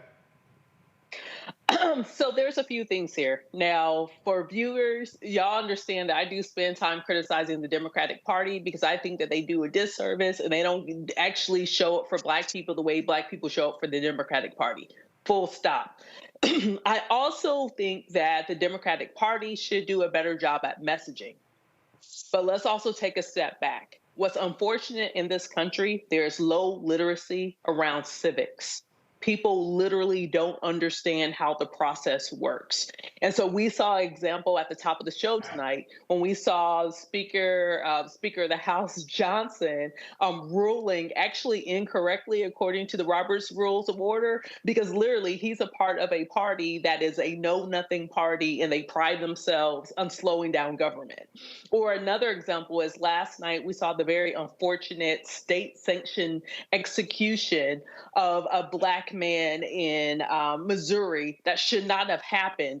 But then we see on social media, people's response is, oh, well, this is the Democrats' fault. Right. And the reason why people thought those things is because of the lack of civic education. They didn't understand that this person was convicted of a state crime, which means that President Joe Biden, Vice President Kamala Harris, Kamala Harris can't do it because she is the vice president, but the president cannot pardon this particular person because it's a state law. The president only has the power to pardon on federal crimes, right? So that's one thing. But then also people didn't understand the connection that it was Republican leadership. It was Republican attorney generals, Republican governor. It could have been the Republican governor of the state who said, hey, you know what? Let's not release this particular person, but let's actually take a break and let's actually review what the district attorney is recommending, that we step back and we vacate this death sentence, right? But it also petition to the Supreme Court, and it was a 6-3 decision. It was six conservative judges who were appointed by Republicans. So people have to understand how civics work in this country because they're seeing stuff happen and they don't understand the why. Joe Richardson, listen, the bottom line is this here. A number of great things done by this administration, and I absolutely agree. I have said to them directly the weak messaging, but here is the reality. When you have idiots in this country who just go along with it, who just say stuff and just literally just make stuff up, who cannot even operate by reason, who cannot operate by logic. There's this video that's going around social media of these college students where they're in a circle and they're debating, and I'm sitting here, and this one guy's literally walking through 4 different things that Vice President Kamala Harris has done, and this dude on upside, well, she just still ain't done as much as Trump. And then he goes, can you name what Trump has done? No, actually I can't, but I just know she ain't done better than Trump. We just got to accept the fact it's a lot of dumbass people in this country. Well, it is a difficult thing. I mean, you want to be able to make information available. I think we need to bring back Schoolhouse Rock. I've been saying that. I've been saying that. My Lord. Bring back those things that break things down and make things simple. But when you think of what's going on and what we see, to your point, you can't blame Kamala Harris for dealing with the media on her terms and sticking and moving the way that she needs to. She gets plenty of information out. She gets it out directly to people. This economic plan is pretty extensive. It says a lot of things. But truth be told, she doesn't need to be all the way in the weeds either. And she can say, and she says enough, and she does enough to say, to Jonathan's point, okay, here's my plan. What's the other guy's plan? Now, the media, if they want to, they can say, well, we don't think she has a plan or she won't talk to us about a plan. But no, there actually is a plan there. And now you're going back to Trump and asking him what his plan is, as opposed to making articles based on his ramblings. So it is interesting. It's pretty frustrating, too, because there are a whole lot of people that don't want to understand what it is that's going on, not in the space to understand what's going on. But the Republicans, to their credit or to their discredit, depending on how you feel about it, are very, very good at breaking down stuff to 4th grade language. But that means hateful, that means ignorant, that means less than smart, if not outright dumb. And that is on some level what you're dealing with. But can you still speak in low language or regular language, not talk over people's heads, but still actually run on hope, inspire, build people up, and give them common sense information about the things that the administration has accomplished and the things that it wants to accomplish? Can you do that? Because if you can do that, I think that's the sweet spot that you need. Bottom line here,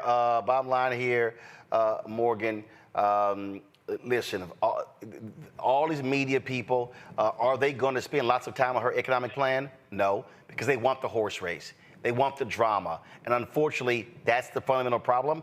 Our politics, people want to act like it's a reality show.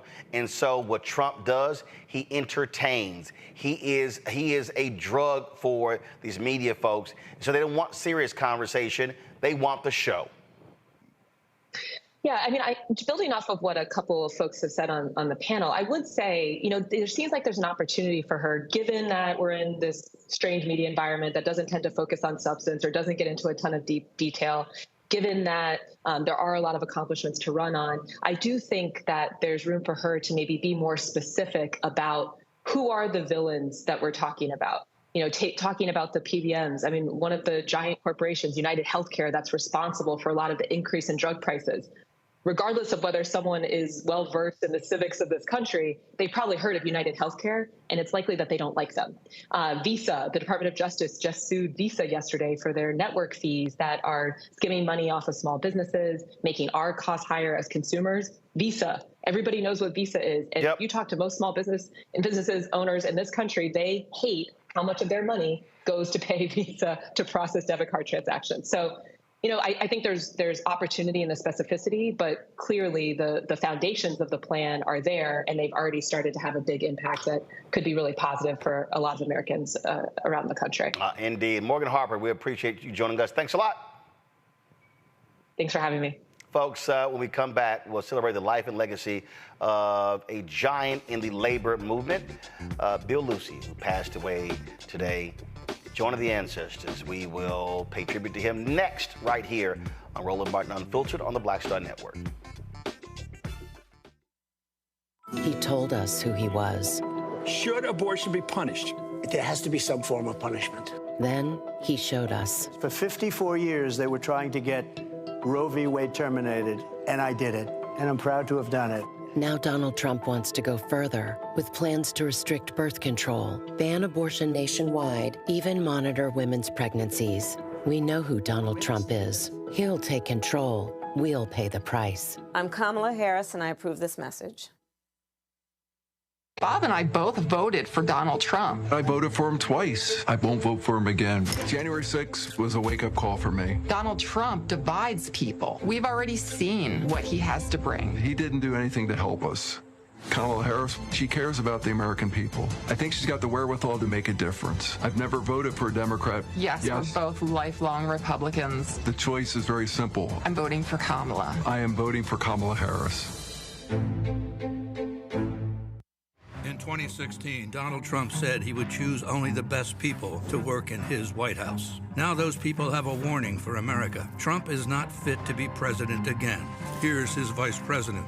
Anyone who puts himself over the Constitution should never be president of the United States. It should come as no surprise that I will not be endorsing Donald Trump this year. His defense secretary. Do you think Trump can be trusted with the nation's secrets ever again? No. I mean, it's just irresponsible action that places our service members at risk, places our nation's security at risk. His national security advisor. Donald Trump will cause a lot of damage.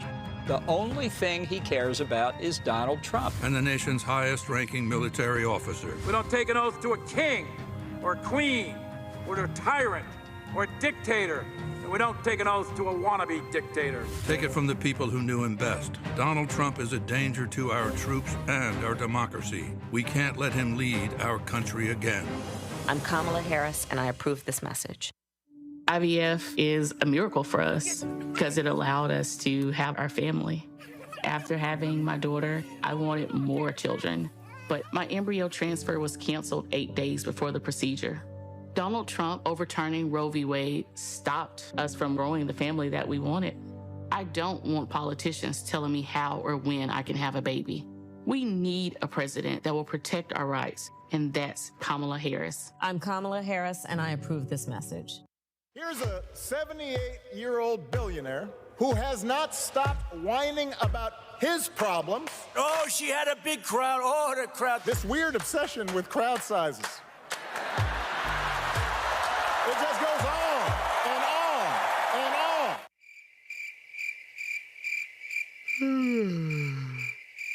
America's ready for a new chapter. We are ready for a President Kamala Harris. I'm Kamala Harris, and I approve this message. The overturning of Roe almost killed me. I had a blood clot in my uterus that caused my labor to have to be induced because of the overturn of Roe v. Wade. I wasn't able to get life-saving treatment sooner. I almost died. And that's because of the decision that Donald Trump made. I was able to get Roe v. Wade terminated, and I'm proud to have done it. The doctors and nurses were afraid that if they treated me in the incorrect way, that they would be prosecuted for that. And that's appalling. Donald Trump says that women should be punished.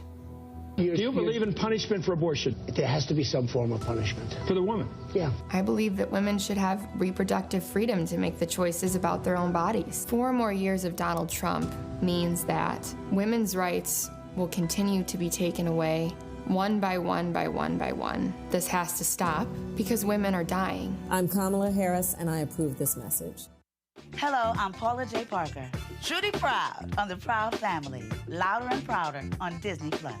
And you're watching Roland Martin, Unfiltered.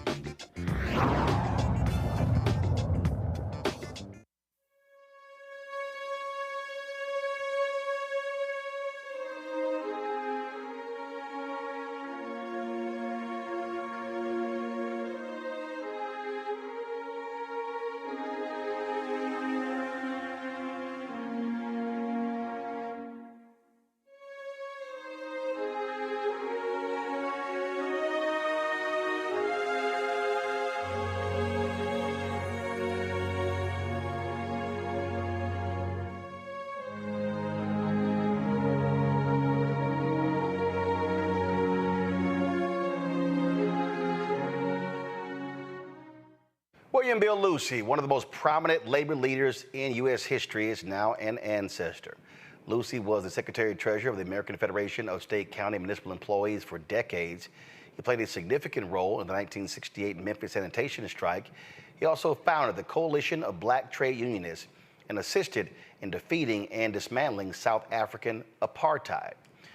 Tributes have been pouring in all day for Bill Lucey. The folks at AFSCME released this statement from President and CEO Lee Saunders. Folks, let's go ahead and pull that up. He said Bill Lucey was a giant and one of the most accomplished and influential trade unionists ever in the country at any moment in history. He did as much as anyone to advance the dignity of all working people here in the United States and around the world. He was one of our greatest warriors ever for civil rights, labor rights, and human rights. That was Lee Saunders, who leads AFSCME. Claude Cummings, the Communication Workers of America, also released, he sent me a statement as well, sharing his thoughts about Bill Lucey. And he said that he was, of course, like many people, just stunned at his passing. He said in a text message that he sent me this morning when news came out, he said that I can truthfully say I probably would not be where I am today had it not been for Bill Lucey and CBTU. After attending my first CBTU convention in St. Louis, I became more engaged and enthusiastic about union work. I was shocked to see so many black people in a convention and amazed at how orderly and well run everything was. Bill was an amazing leader that cared more about the movement than he did about himself. His wisdom and counsel during these times will be missed. Sadly, he will not be around to see another historic election. I am sad I did not spend more time with him. For folks to understand, when you look at the labor movement, it played a critical role in the civil rights movement, but it was also one that did not necessarily welcome African Americans. When you talk about the trade unions and others, and it was leaders like Bill Lucey who constantly were pushing and pressing to expand the opportunities. What you have now, you look at the major unions in this country, half of them actually led by African Americans. And there's no doubt, if it was not for the work of William Bill Lucey, you would not see African Americans leading AFSCME and CWA and SEIU and so many others. Joining us right now to talk about the life and legacy of Bill Lucey, folks, is someone who knew him well. We talked about the CBTU. They, of course, very much involved in the work in this country. In fact, let me do this here. Before I do that, I actually want to read the statement that they actually put out on Bill Lucey, because again, and again, a lot of people who are watching, some may be saying, hey, I never heard of this guy, but there are a number of people who have done amazing things in this country that folks are not necessarily aware of, and not realizing the critical role that they played in political campaigns, the role that they played dealing with negotiating various deals with the White House. That was the work of someone like a Bill Lucey. And again, we can't underestimate the role that he played and what they were able to do and able to accomplish in changing the history of this country. I'm going to pull it up in a second, but let me bring up my guest right now. I want to make sure that we're good. Is our guest here? All right. Just want to make sure that we got, okay. Let's go to the head of the CBTU, Terrence Melvin, president of the Coalition of Black Trade Unionists. Terrence, just for folks who don't even know the history of Bill Lucey, just how crucial was he to the labor movement and for African Americans? Look, Roland, let me first of all thank you for having the opportunity to be here with you on this evening. We have had a great loss in the labor movement on today.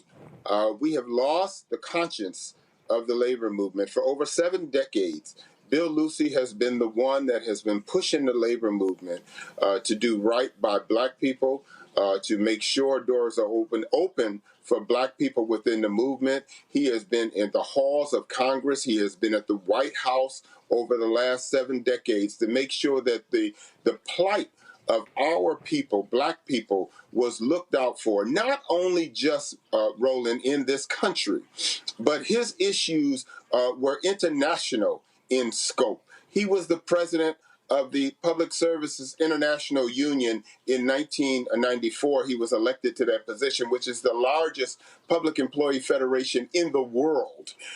Bill Lucey has stature not just here, but if it came to civil rights, he was at the front. If it came to workers' rights, he was at the front. If it came to rights for black folks, he was at the front leading the fight. And he wasn't just a leader to us. He was a servant leader.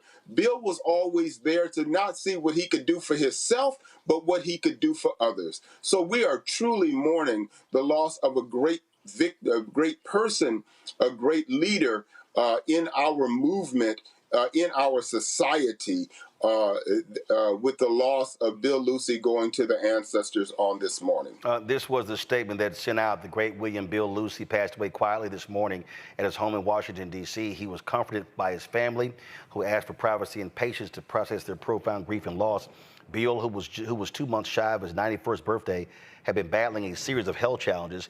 Needless to say, Bill's passing is a monumental loss being felt here and around the world. Bill Lucey has been the North Star of the labor movement for more than 5 decades.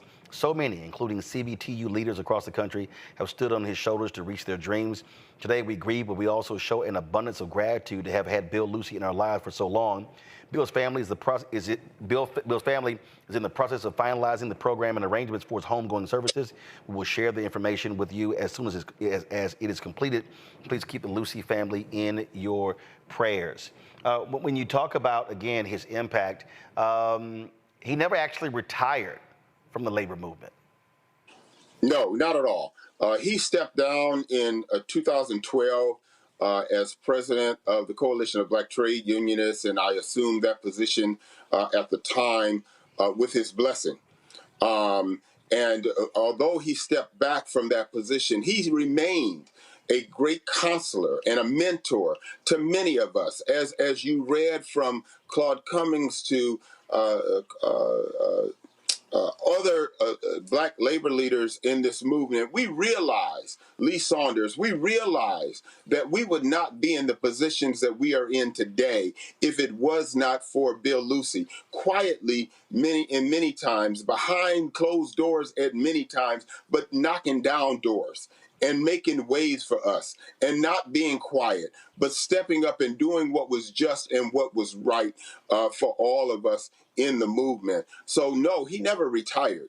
And I want to let you, I was with him just last week, and he was talking about the importance last week of electing Kamala Harris as president of these United States, and telling me to put the call out to all of our CBTU members that we have to double down and do what we can to make sure we are successful in this election, because everything is on the line. Absolutely. And when you talk about the work, I had an opportunity to sit down with him in 2018 to talk about the 50th anniversary of the assassination of Reverend Dr. Martin Luther King Jr. And the role that he played there, standing with those workers in Memphis, with those sanitation workers. And it was a great conversation. We're actually going to play that interview at the conclusion of today's show.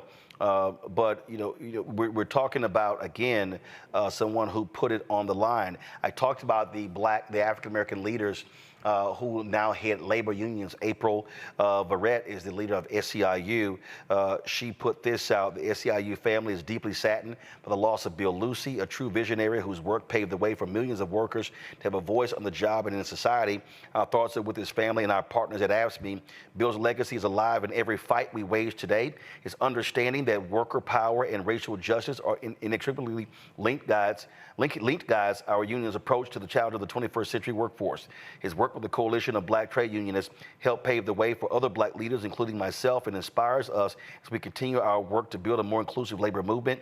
Bill Lucey's spirit will live on in every picket line, every contract negotiation, and every vote for worker power. May his unwavering commitment to justice inspire us all to work harder, dream bigger, and fight smarter for the working people of this country.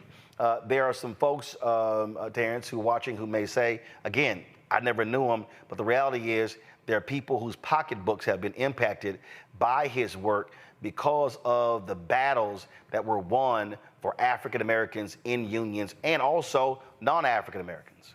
Absolutely, Roland. I mean, and that is the key, and that is what I said earlier. Bill wasn't about putting himself in front of a camera. He wasn't about lifting up Bill Lucy. He was about doing what was just and what was right for all people, not just black people, but all people that were struggling in this nation and across the globe. That was his passion, and that was what he was all about. It wasn't about Bill Lucy. It was about what Bill Lucy could do to move the bar a little higher for all those that need to be lifted up in this country and across the world. And there will be many that may not know the name Bill Lucy, but if you look and see the impact that he's had on society as a whole, when you look at what the impact he had on South Africa with the apartheid movement, that was a struggle that Bill Lucy was instrumental in getting companies to divest from South Africa to help move them and get them out of the apartheid regime that they were in. It was Bill Lucy that brought Nelson Mandela, raised money to bring Nelson Mandela, once he was elected president, to the United States to make a tour of the United States.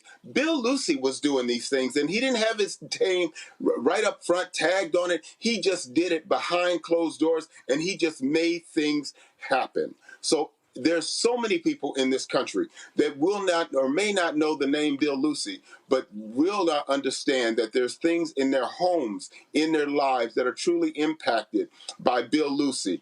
The fact that Bill Lucy saw a senator in 2012 or 2007 in Illinois and said he can be the first black president, and brought him to the CBTU convention and lifted him up, and was the first union organization to support Barack Obama, and did all he could behind the scenes to bring labor together to support Barack Obama and get him into the White House. Bill Lucy was behind that, and many people don't realize that. Well, it's doubly sad this year because earlier this year, we lost Reverend James Lawson, of course, who led the Nashville movement, and he worked hand in hand with Bill Lucy there in Memphis for those sanitation workers. And so, absolutely. And in fact, and also about a week or so ago, Reverend Lawson's widow passed away. So lots of history, lots of our elders who are becoming ancestors, and so we certainly thank them for their work. Reverend Terrence Belvin, we appreciate it. Thanks a lot. Thank you so much for having us here and lifting up Bill Lucy's work. I appreciate it. Thank you so very much. Rebecca, I want to go to you. Again, there are people who are watching and listening who are going, all right, Roland, I know I've heard a lot of black people who've done stuff and never heard of this guy. But I think that's the point. And I bring up Reverend James Lawson for a reason. When I interviewed him, he said, my last memory of Martin was in the pulpit. He was talking about Mason Temple. That was April 3rd, 1968. He said Martin was in the pulpit, and I was on the last pew in the church. He said Martin was where he was supposed to be. I was where I was supposed to be. And there are people like Reverend James Lawson, like William Bill Lucy. They didn't seek the cameras. They didn't want, their goal was not to become civil rights heroes or become civil rights celebrities. They were focused on the work. Unfortunately, I never had the opportunity to meet and work with Bill Lucy directly. But one thing that I will say is this, is that all of us have our lanes to run, and we have our race that we all get to do. All of us aren't a part of every part of the movement, but for those of us who are involved, we have to do our things, because we have to understand, even if the lights aren't there, even if the cameras aren't there, we still have immeasurable impact, and much of that impact we will never know. We will never know in our lifetime. But I am grateful that with some of the work that Mr. Lucy endeavored and did, that, you know, I do think he did understand before he transitioned how powerful he was, and many of the accomplishments and how it's impacting others. And I hope as he is resting with the ancestors, he's able to enjoy himself well-earned rest. Joe, I got a chance to obviously meet Bill and talk to him. Unassuming, wasn't someone who wanted attention lavished on him. I mean, he was about staying sort of in the background and let me just do my work on behalf of the people. Yeah, and he was doing the work. I mean, that's true leadership, right? You speak very, very loudly through what you do, not through what you say. There's substance all the way throughout. There's no person in a union in America, dare I say, maybe it's a broad statement, whose life was not made better by the sacrifices and the determination and the consistency of Bill Lucey and people like him. And not only did he do what he did stateside, but being instrumental in the things that helped to bring down apartheid as it was. And I'm sure he must have been just thrilled when Nelson Mandela came and visited after being released. Et cetera. And so, even you go back those 50 years, it'd be 55 years, 56 years now, to the sanitation worker strike that Martin transitioned during in Memphis in 1968. And he was there with him, and he continued on doing the work. He kept doing the work. He never stopped doing the work. And I guess we have to just be reminded of how incredibly, how much better our lives are because of the work of the unions, the combination of unions, how far we've been brought. And just like every other area, Bill Lucey was a big part of why Black people became leaders in the union movement and recognized as such as leaders of their organizations. He built bridges that way as well. And he helped build a bridge that even Barack Obama ended up walking across. And so we have to continue to be reminded of these significant contributions and to be reminded of what would be the way to honor him as an ancestor. What's the next step for the unions and for the labor movement? And hopefully the gentleman that we just had on, the president of the union that took over for him, as well as others, will continue on in that spirit and in that vein. Jonathan, there's a direct link between labor and African Americans in terms of the civil rights movement known as the Black Freedom Movement. If you see the collage we put together of Bill Lucey, it shows that in that link between that battle for civil rights was directly also linked to politics, and they've been linked ever since. Watching this, it's fascinating experience for me as a millennial. I mean, I think unless you grew up maybe during that time period, you might not even know about this man. I think a lot of people who maybe grew up in that time period might not know about his work because, as you highlighted, he wasn't about the cameras and highlighting that kind of work that way. But I think it actually goes to, not to veer off too much, but it goes to the importance of this platform that you've built, because I don't know of any other media outlet that would spend a segment on a person that maybe a lot of people don't know about, and actually educating people about not only his work and how it impacted Black America, how it really impacted all Americans through fighting for union work, and how, very similar, kind of what you said earlier, very similar to the feminism movement, where Black people were kind of excluded from that in fact, it is a lot of Black women who were key and instrumental in the feminist movement. It is a lot of Black activists and people like Bill Lucey that were essential to the labor union movement and strengthening them. And it's super important to have a platform that can do that. And highlight those things, because in fact there is such a horrible education system in this country that a lot of things that people end up learning about is through media, not through schooling, unfortunately, but through media. So the importance of a platform like this, I think, is super highlighted in a segment like this, and highlighting his work, and just kind of hoping that we, through the education and informing people, and even the generation after millennials, the Gen Z, that they learn about these people and that these unions didn't just kind of appear, right, that it was a lot of people's hard work, and that they too have a role in kind of doing that now, being what he was then. Right now. Well, this is why Black-owned media matters, because look, even when you are prominent people like Cicely Tyson, who Richard Roundtree, they passed away, they got short shrift when it comes to mainstream media. We don't worry about what they do. Our job is to do what we do, and And the thing about it is, we also cover these folks not when they're gone, but when they were here, which is one of the reasons why we have the interview coming up next that I did with Bill Lucy in 2018. And so, yeah, you know, we purposely do these memoriams because they don't get their just due.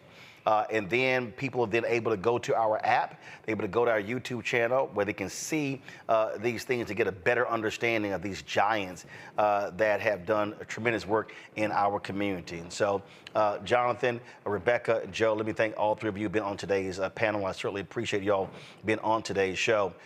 Folks, we were in Memphis in April of 2018 when they commemorated the life and legacy of Dr. King. He was assassinated, of course, in Memphis on April 4th, 1968. This was Bill Lucy speaking at Mason Temple. Speaking at Mason Temple, the day before, there was the AFSCME had a panel conversation, their I Am a Man panel conversation. We live stream all of the events around. You go to my iPad, folks. We live stream all of the events around that celebration. And so here was Bill Lucy speaking to the folks assembled at Mason Temple. Thank you so much, Danny. Danny is a national treasure. There is only one Danny Glover who puts himself, his profession, his commitment, and his determination to speak truth to power on the line every day. I value your friendship.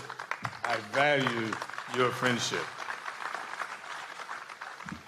Let me say to Bishop Blake how much the nation needs your leadership. 50 years ago, I sat in the chair that the brother is sitting in right on the end. On the night that Dr. King delivered what is called a mountaintop speech. Myself and 2 or 3 others had responsibility for the direction of this strike. But I say to you today, that without Jim Lawson, we would still be on strike. And I want to acknowledge Jim and his leadership, not just of the Committee on the March for Equality, but on the entire community, in getting them to understand the difficulties that these men face. This community was then, and perhaps is now, like many others, where the level of education, income, and the value of what you do is not measured properly. I always use the example that someone born in Iowa with a strong right arm that can throw a baseball 100 miles an hour, it is accepted they will be a millionaire. And the system gives them all the support to become one. But these men who picked up the filth from the city of Memphis, Tennessee, was not valued in the same way. They were looked upon as failures and therefore relegated to the role of sanitation workers. Long about June or July, the value of a sanitation worker goes up substantially as the temperature goes with it.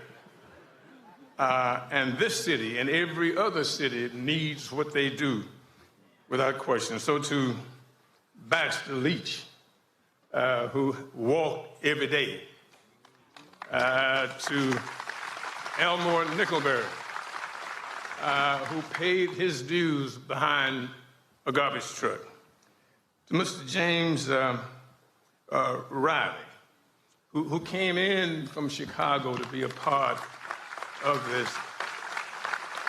To each of you, I say, this city owes you a debt of gratitude.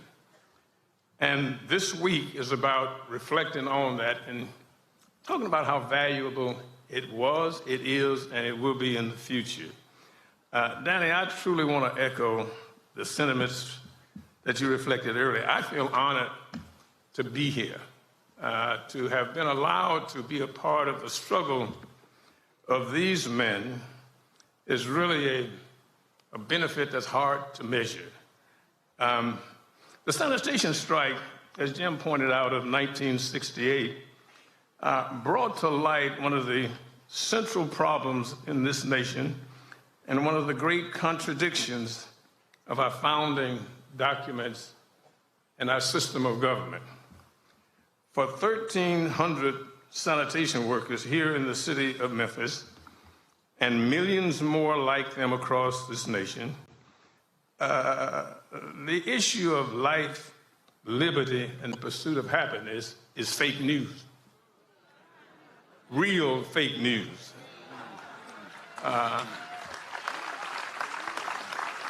This is the tragedy of 1968, and it's the tragedy of today, because millions of low-wage workers in every corner of this country get up in the morning, go to work every day, toil hard, and still have trouble getting out of poverty.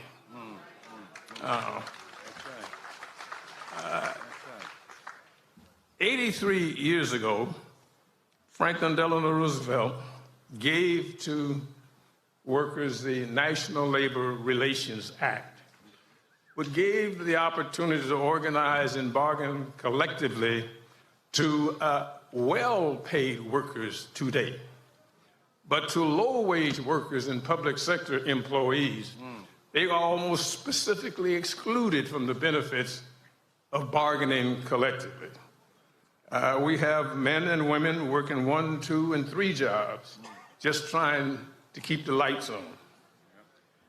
They seldom see each other and barely see the children because the system requires them to toil consistently every single day. We have to achieve for these workers the same benefits of well-paid workers in the private sector. To think through how to give voice to the millions, that's what this week is all about.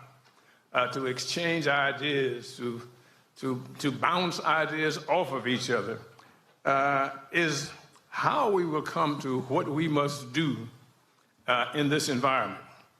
To those who work hard every day, play by the rules, and still seem to lack the ability to raise themselves out of poverty, we've got to come up with a plan because nobody else will.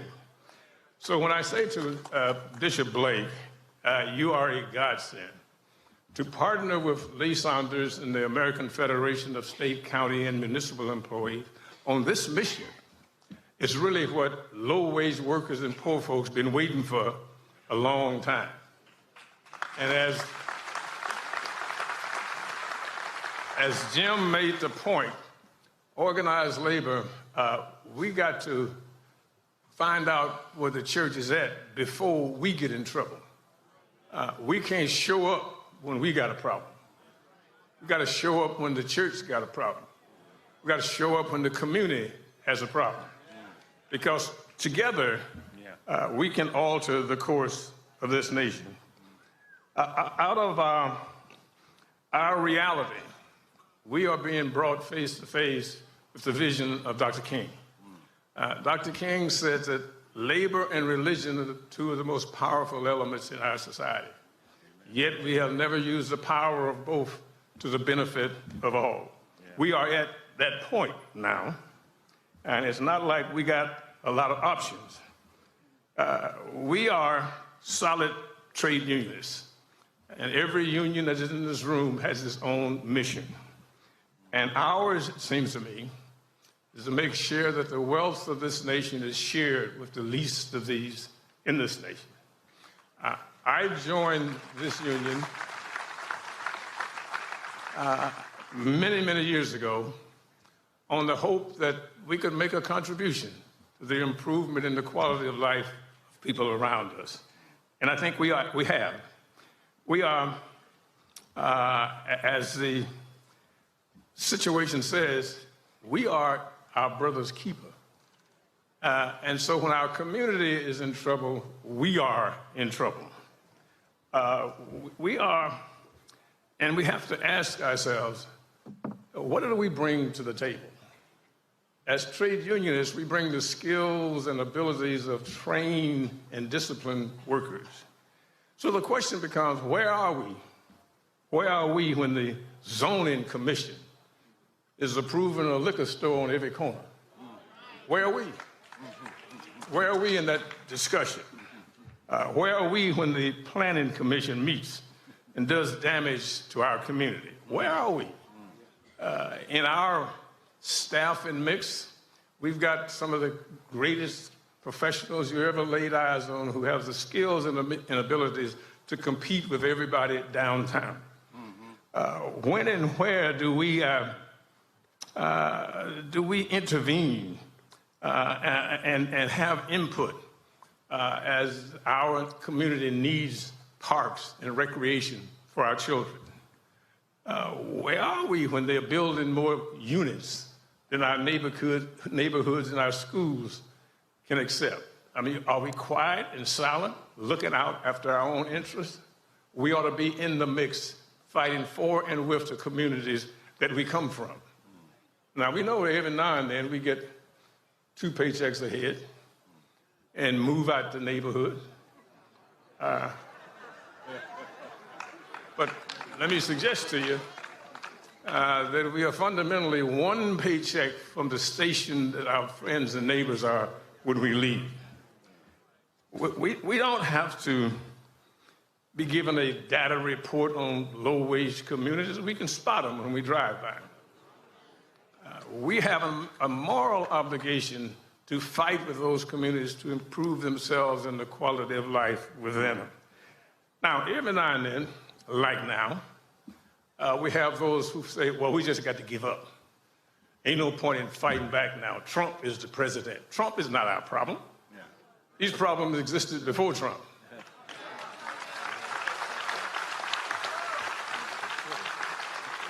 Trump is a symptom of the problem. There are those who say, well, everybody who voted for Trump is a racist. Yeah. I don't believe that. No, I don't either. Although I do believe that every racist who voted for Trump.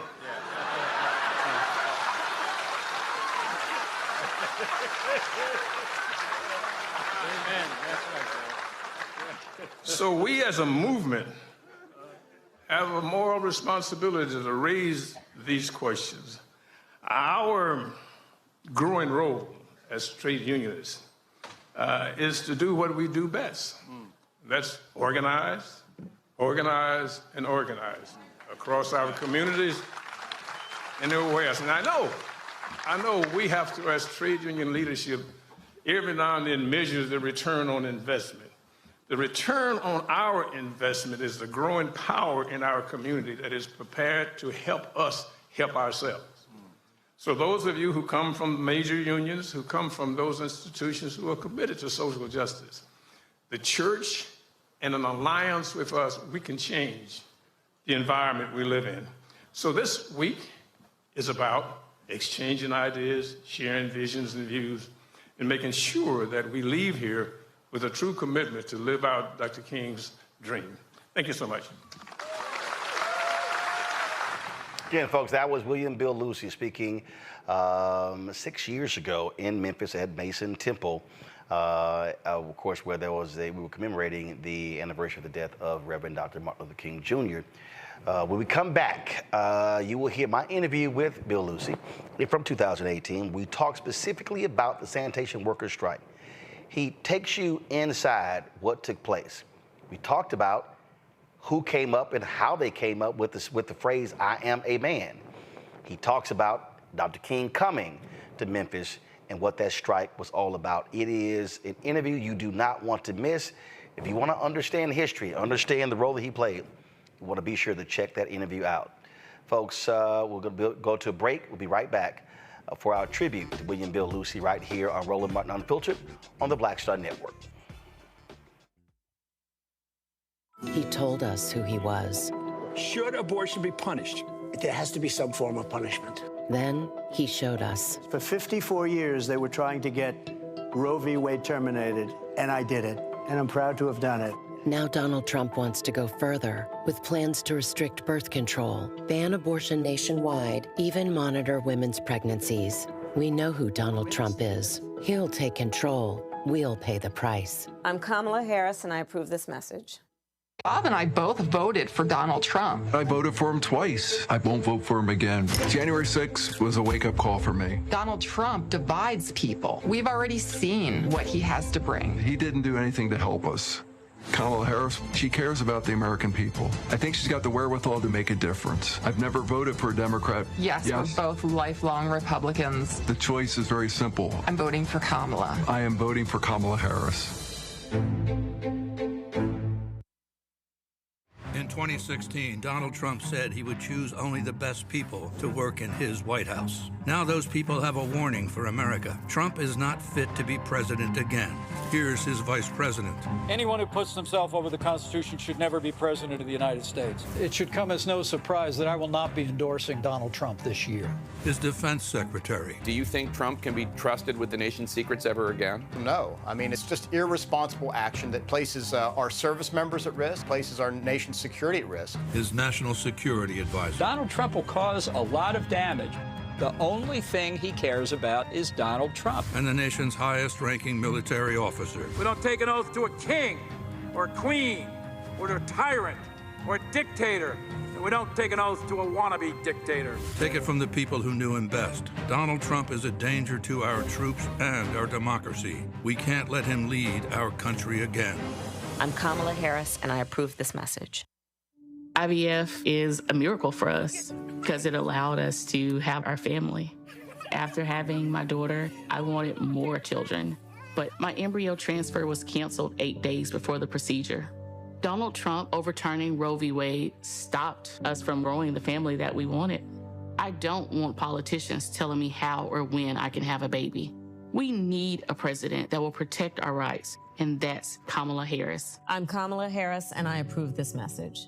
Here's a 78-year-old billionaire who has not stopped whining about his problems. Oh, she had a big crowd. Oh, the crowd. This weird obsession with crowd sizes.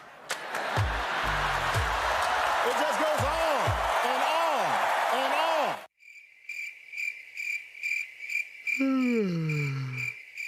America's ready for a new chapter. We are ready for a President Kamala Harris. I'm Kamala Harris, and I approve this message.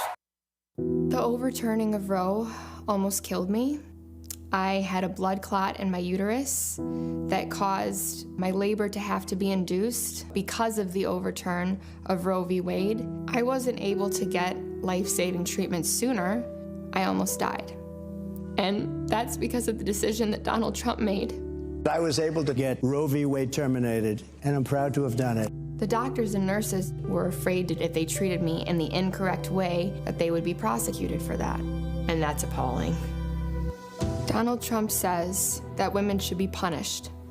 Do you believe in punishment for abortion? There has to be some form of punishment for the woman. Yeah. I believe that women should have reproductive freedom to make the choices about their own bodies. 4 more years of Donald Trump means that women's rights will continue to be taken away one by one by one by one. This has to stop because women are dying. I'm Kamala Harris, and I approve this message. Hi, I'm Jo Marie Payton, voice of Sugar Mama on Disney's Louder and Prouder Disney Plus, and I'm with Roland Martin on Unfiltered.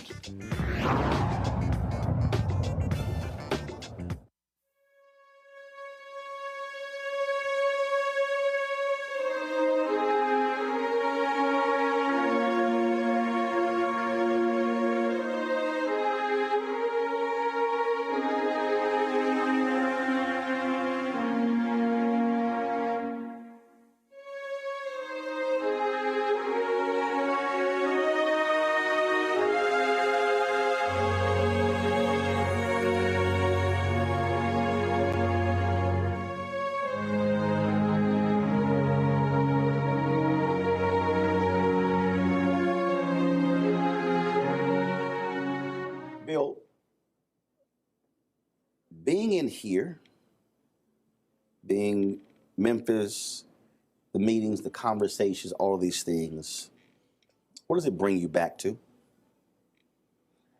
Well, it brings me back, Roland, to a point in my life where I learned the value of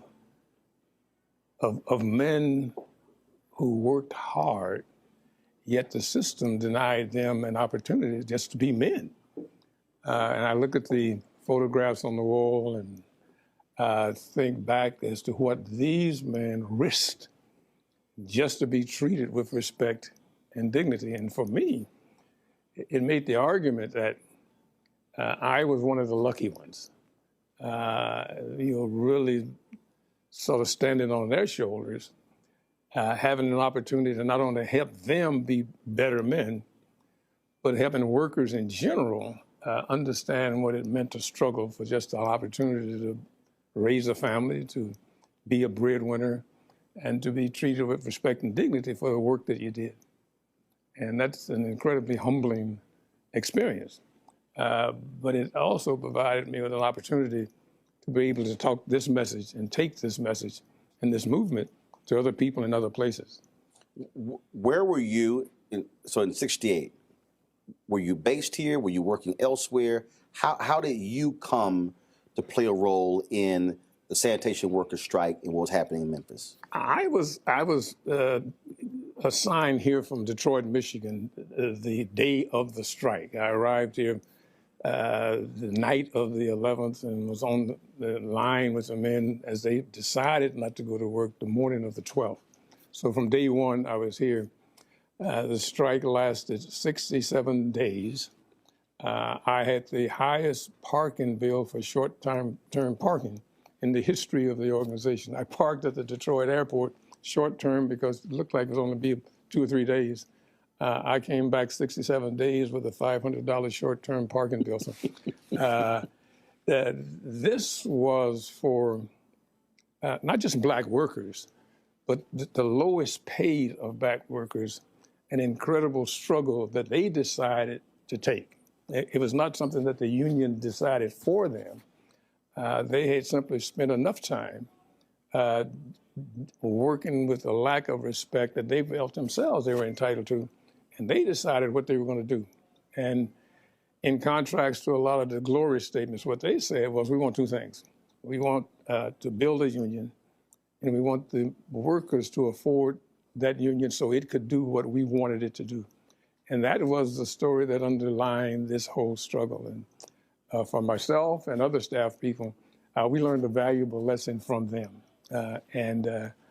I cherish the time I had to work with these men and respect them as men, which was a part of their struggle.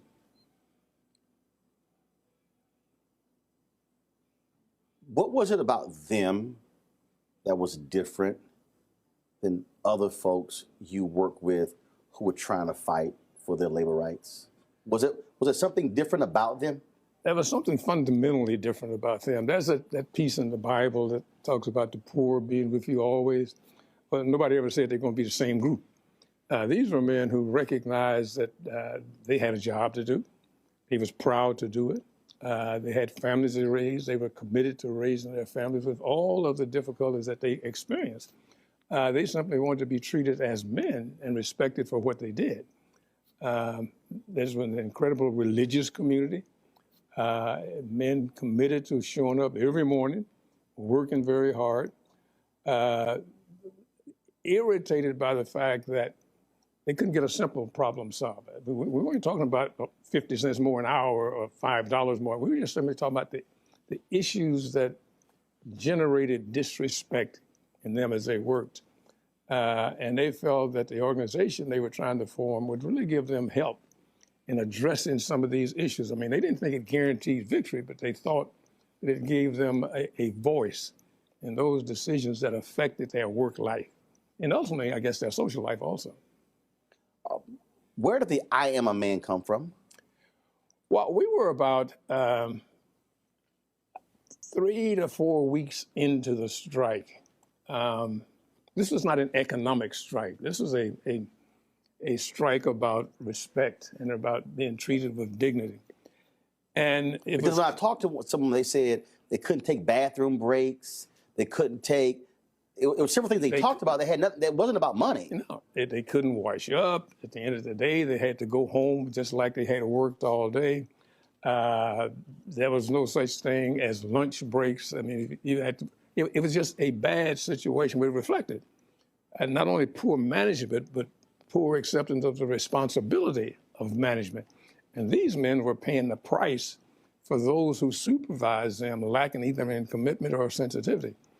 And we tried to think through what is it that would reflect not only their commitment to this, but what is it that motivated them. There was a white pastor of the church, Claiborne Temple, a young fellow by the name of Malcolm Blackburn. After one of the real difficult days, he and I were tasked with trying to come up with some slogan that would symbolize this. So many of the pastors, so many of the community leaders had talked about the difficulties that these men work with once they themselves learned. And so we took some of their speeches, some of their slogans, some of their comments, and we just put a whole lot of words on the table to try and see what we could come up with that would be simple and short.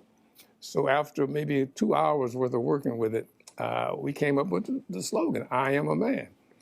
And it sort of reflected what we thought their commitment to this struggle was. They simply wanted to be treated as men.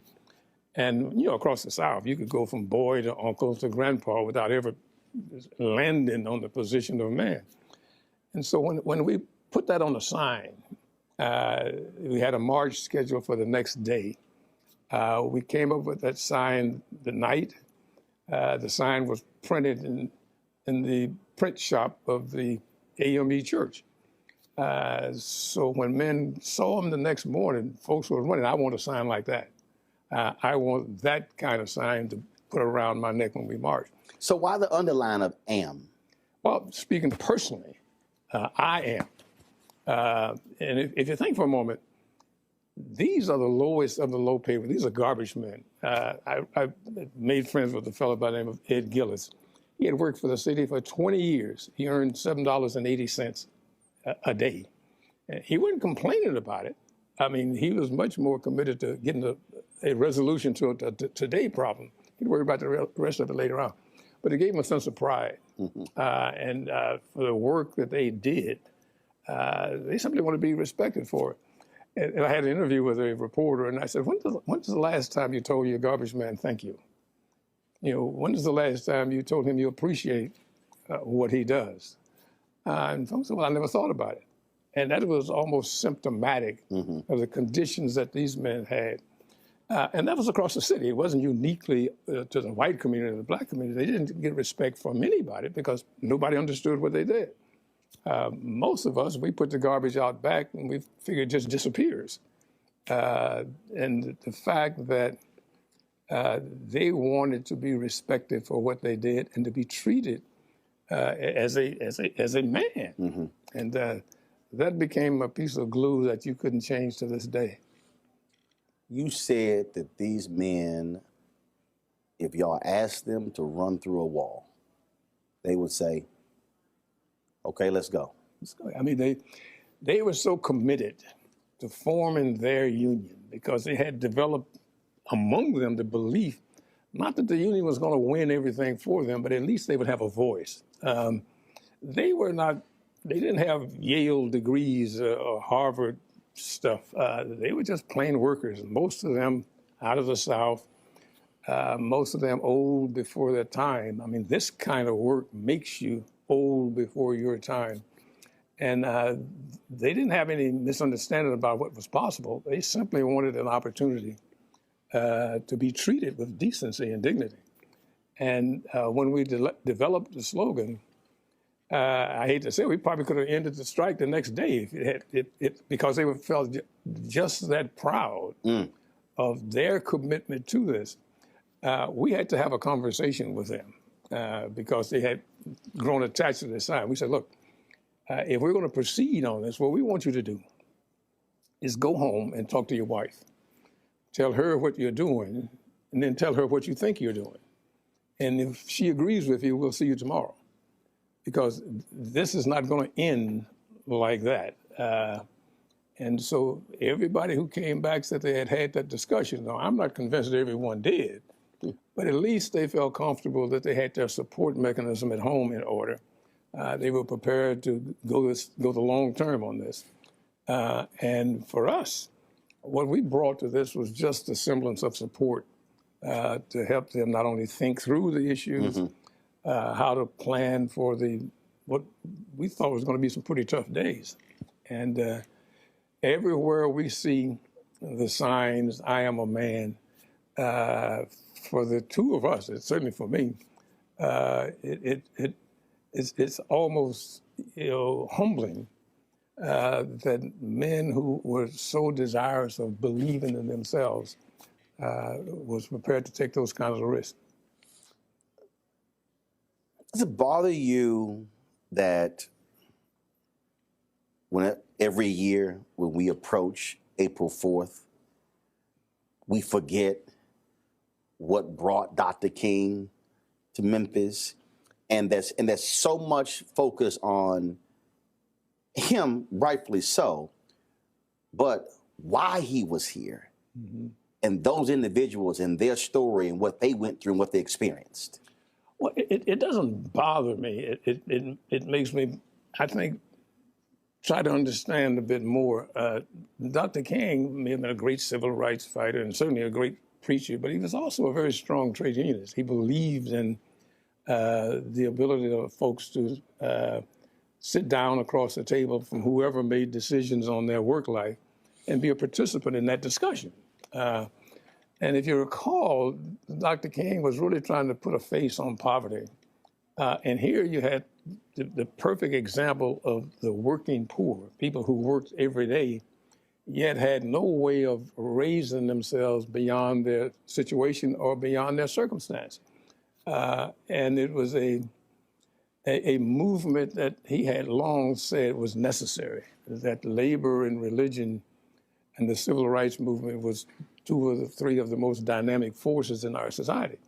And here you had men who, as I said, they didn't graduate from Harvard, they graduated from the streets of hard times, but they recognized that their life could be improved if they had an opportunity to have an instrument to work for them and to speak for them. The mayor here says, well, when the strike got underway, I believe in the men.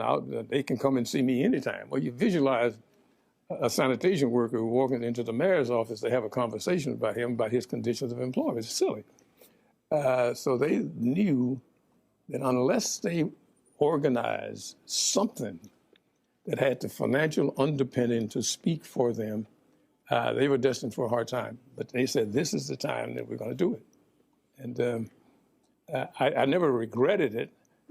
I can't help but wonder sometimes whether at least decisions that I helped them make or recommendations that I made to them could have been different. But Dr. King was committed to this work long before he came to Memphis.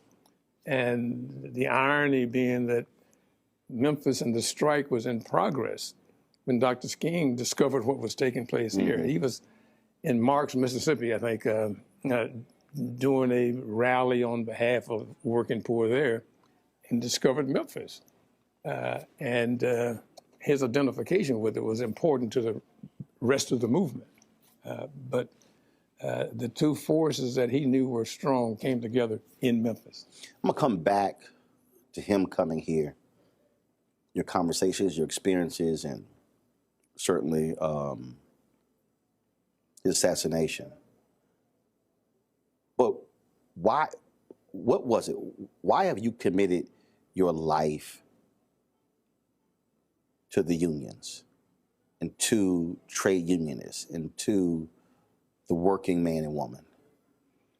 Well, in simple terms, Roland, I come to the conclusion there are two kinds of folks in our society. There's the powerful and there's the powerless. And you can generally tell which group you're in. When you analyze it, powerful people have things done for them. Powerless people have things done to them. And what's the difference? The difference is they're not the institutions, the mechanisms, the leverage in our community and among our workers to signal to to the power brokers that these are people who need respect and looking out for.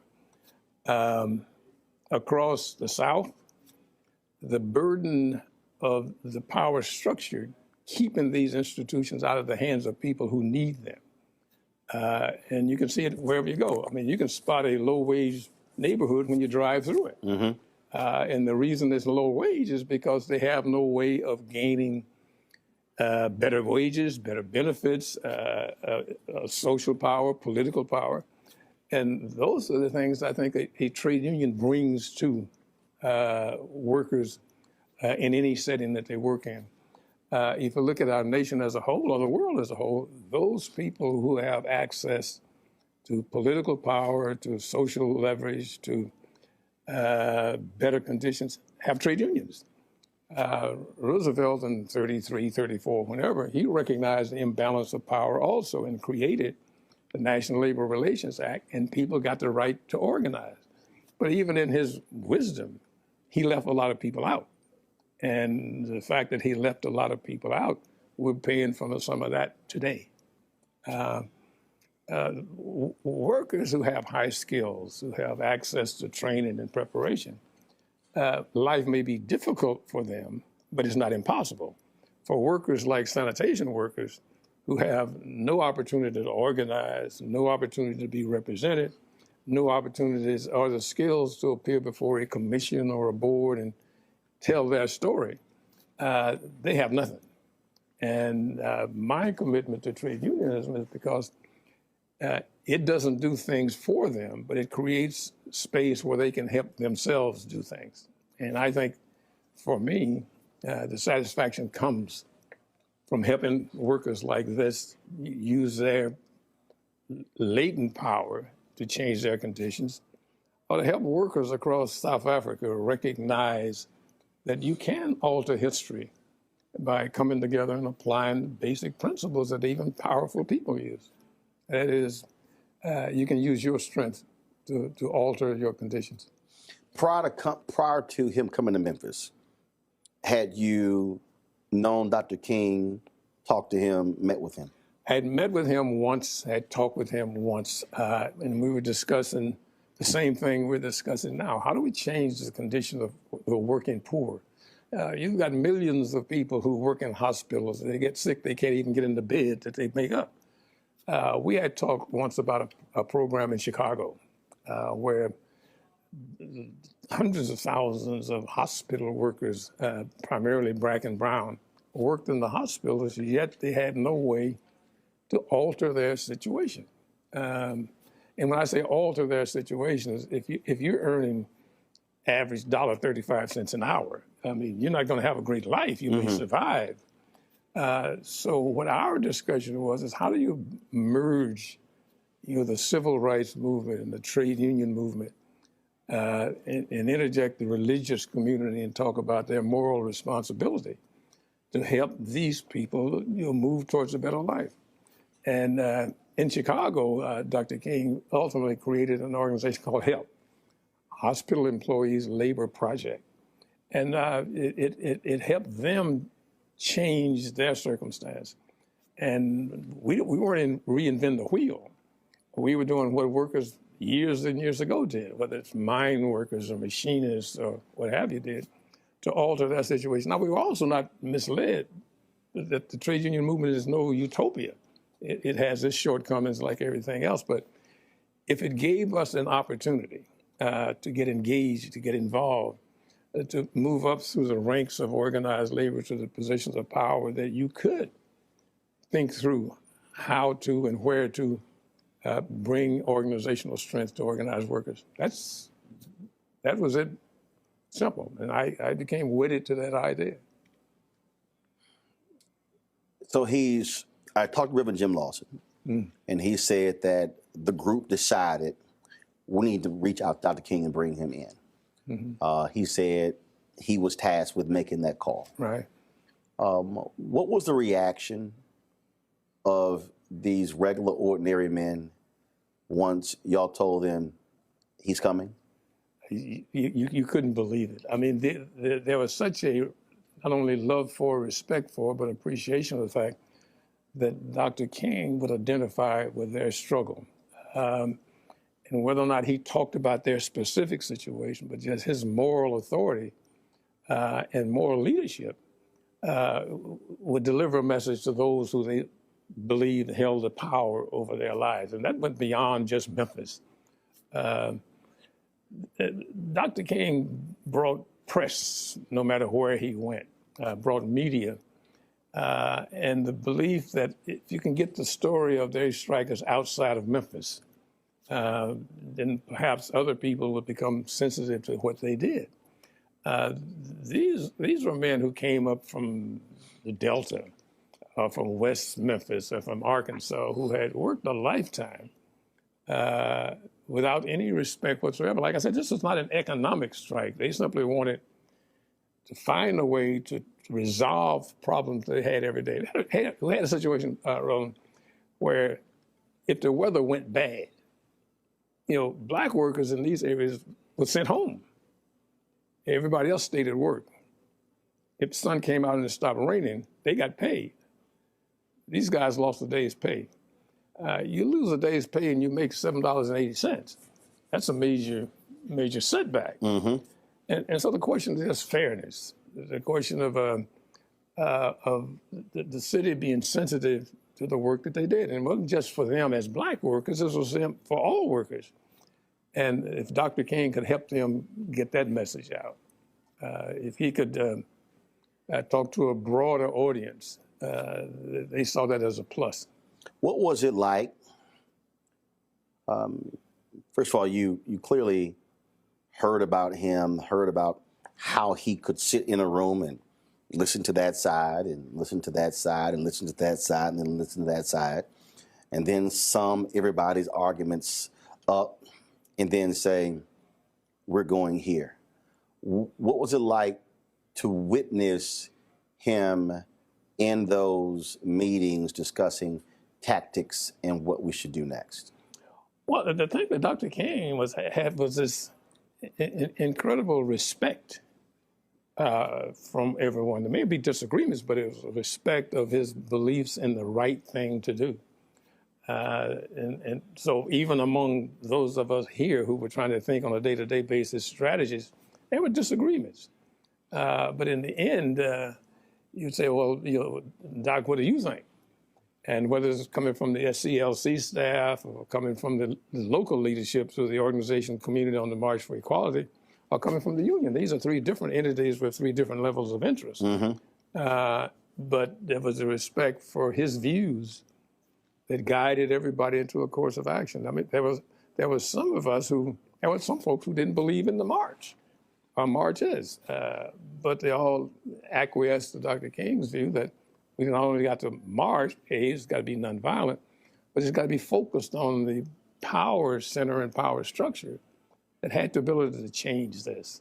And we had a mayor who had just got elected with no obligation to the African-American community for anything, totally insensitive to the needs of the community, and absolutely outraged at the fact that a black workforce would raise the question with him of changing the process to accommodate to them and give them representation. That was different. That was different.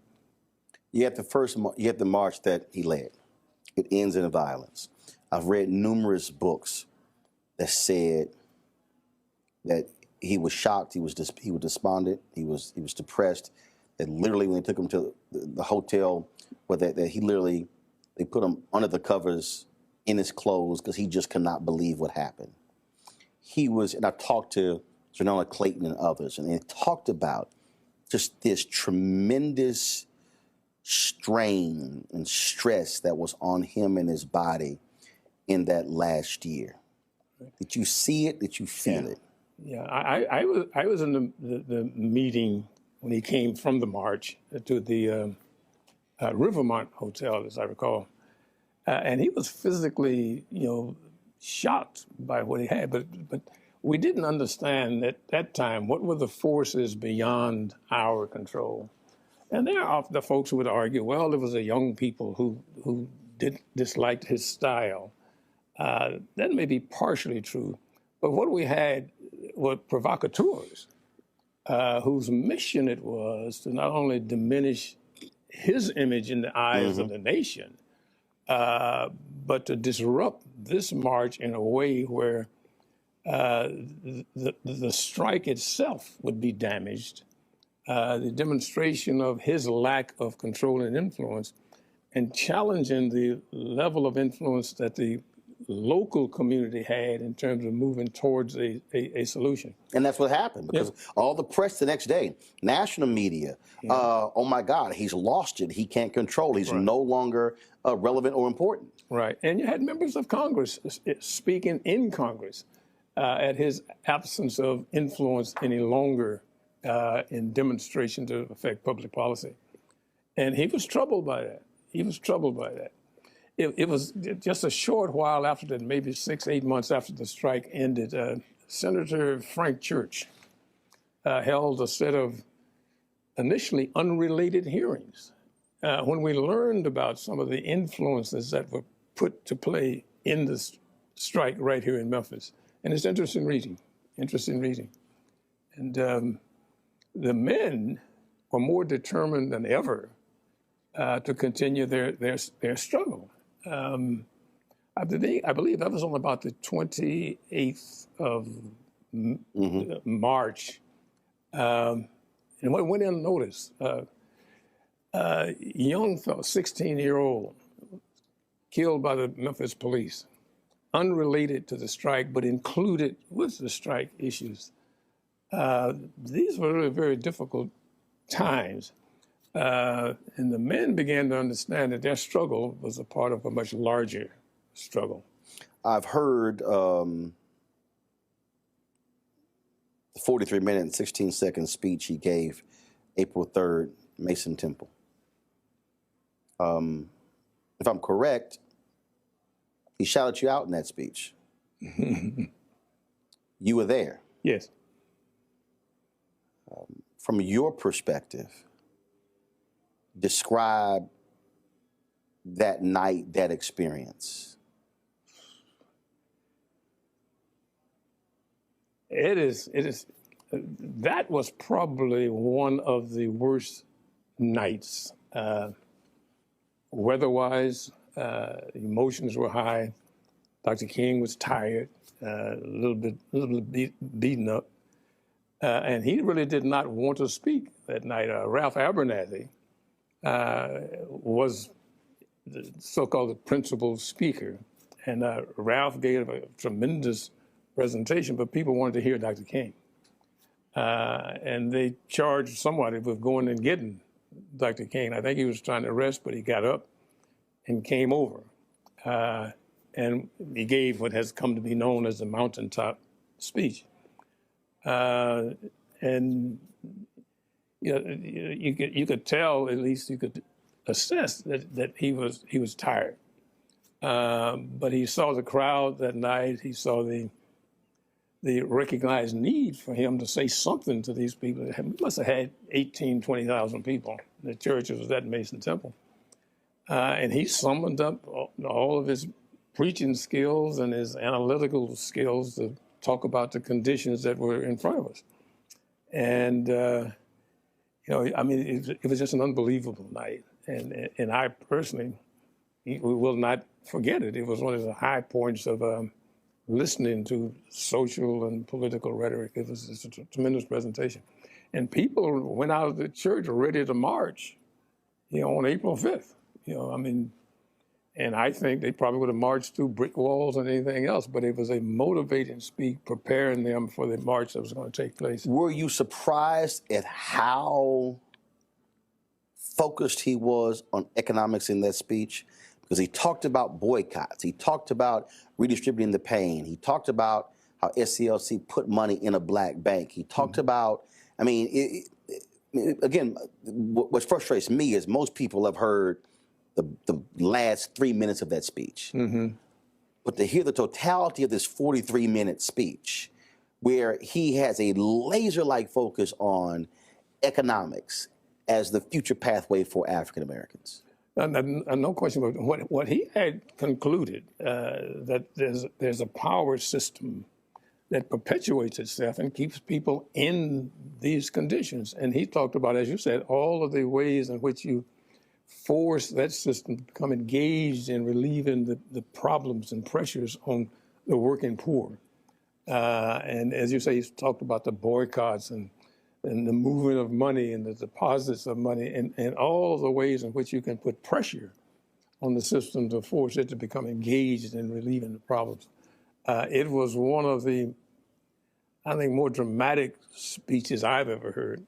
It also had a sense of, well, at least Dr. King gave the impression that he was weary. He talked about his almost, death in New York from this lady who stabbed him. He talked about a lot of those kinds of things.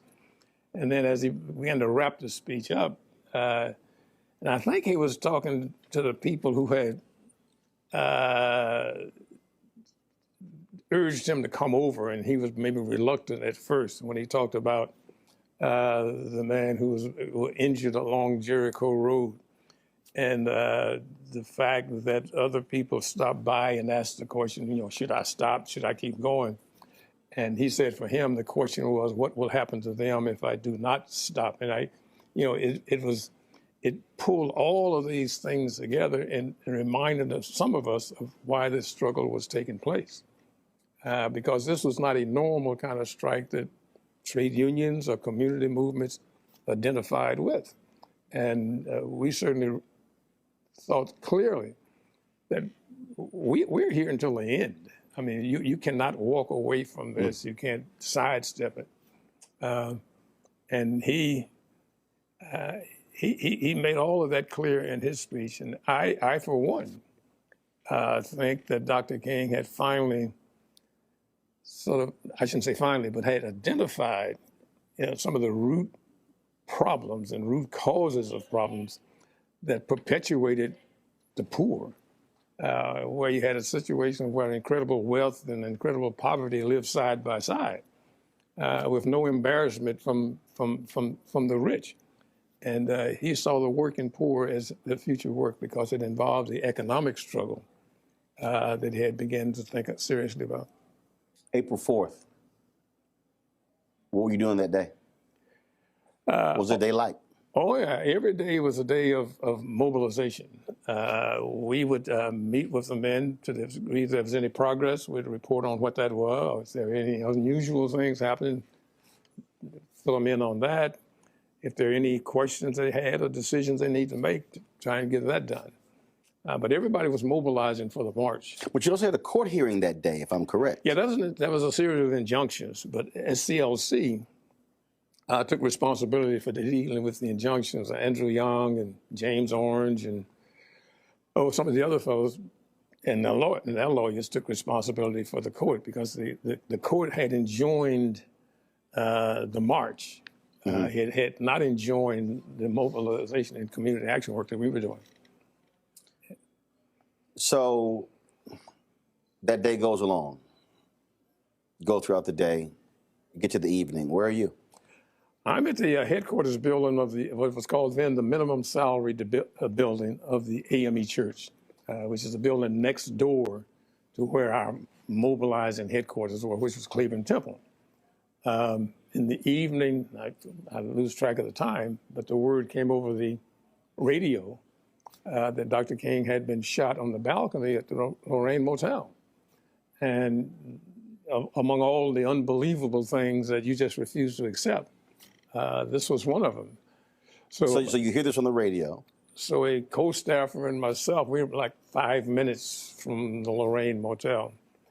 We jump in the car and we come around here. By the time we get here, police were already here, keeping people out. As opposed to keeping people in. And this whole evening was just one that we had difficulty believing. Dr. King, as prominent a leader as he was, to be shot on the balcony made no sense to us at all. It was not like he was a stranger in town. He should have, and perhaps did have, as much security as you could have. But the evening ended with not only with the shooting, but with him being taken to the hospital, our responsibility then was to make sure that nobody else was injured. I mean, the city obviously was just outraged, and our job was to make sure that the people, got home all right, didn't confront the police or anybody else with any activities that would cause there to be more harm. And then to reconvene a meeting of all the partners in this thing to talk about where do we go from here. You get word that he's died. Where are you and how do you react? Well, personally, it was an incredible level of sadness. It was not like you had a leader who preached violence. You had probably one of the most committed men to nonviolence, yet to be killed through a violent act. We were a little, we had to think through what this all meant. How and what do we do with the men the next day? How do we handle the notification across the country as to what was taking place in Memphis, and at least whatever advice we were going to give to other folks, how they should react. And clearly, the country was beginning to go up in smoke. The anger that was across their major urban areas was just incredible. I interviewed Reverend Jim Lawson, and he said the next day he went to work. He said, we literally did not have time to stop. And he said it wasn't until either July or August that the grief hit him. He said, but literally, he was completely in work mode. Well, I think that's typical of everybody, and certainly Jim, who was such a major part of this. We had 1,300 men, 1,300 families, who knows how many children that were a part of all this. We had a community by now that was totally mobilized in support of them. There needed to be direction given. There needed to be a conversation with the leaders. There needed to be addressing the young people, many of whom had become reluctant supporters of the strike, but they were supporters. We had to at least make sure that no one gave reason for added violence against any community members. And to try as best as we could to prepare for what ultimately became a major march on behalf of Dr. King himself. And we were getting deluged with calls from all over the country of people who really want to know, is it real, is it true, is it, et cetera. I distinctly remember a call from Bayard Rustin, who was on a radio show in Westchester County someplace, where people were equally upset. And I think Bayard mentioned on the radio, if you want to do something to help people in Memphis, send $1. And the outpouring of concern and support, in a day or so, we felt down here where there was duffel bags, army duffel bags filled with dollar bills that people were so impacted by this. But as Jim said, we didn't have time to stop. We almost went from his death mode to mobilizing for this major march that we got committed to. And I believe we had 40 or 45,000 people show up for that march. We had to deal with what was going to take place in Atlanta. And to their credit, the men, while they regretted and was suddenly upset by Dr. King's assassination, they remained committed to their goal. And they organized themselves. They made their own decisions about how they would respond on a city basis. I can remember we were real concerned about whether or not we wanted to take the marches back downtown. a minister here in town whose name may be lost in all the history, Reverend Henry Starks, who took just personal responsibility for organizing and mobilizing the march to dramatize to the business community and certainly to the city leadership that these men were committed to this. And I think we wanted to take a day off, but the men asked us, aren't we going back downtown? Aren't we going to march today? And for those of us who were staff, you know, we had to really not only pick ourselves up, but to try and understand that, you know, this was a tragedy that happened in the course of a major movement, and understand that Dr. King was certainly aware of the risk, but he is also committed to the movement. Just a couple more questions. We were out there today, the wreath laying ceremony, and you heard these men say that here they are 50 years later, still fighting for rights and respect.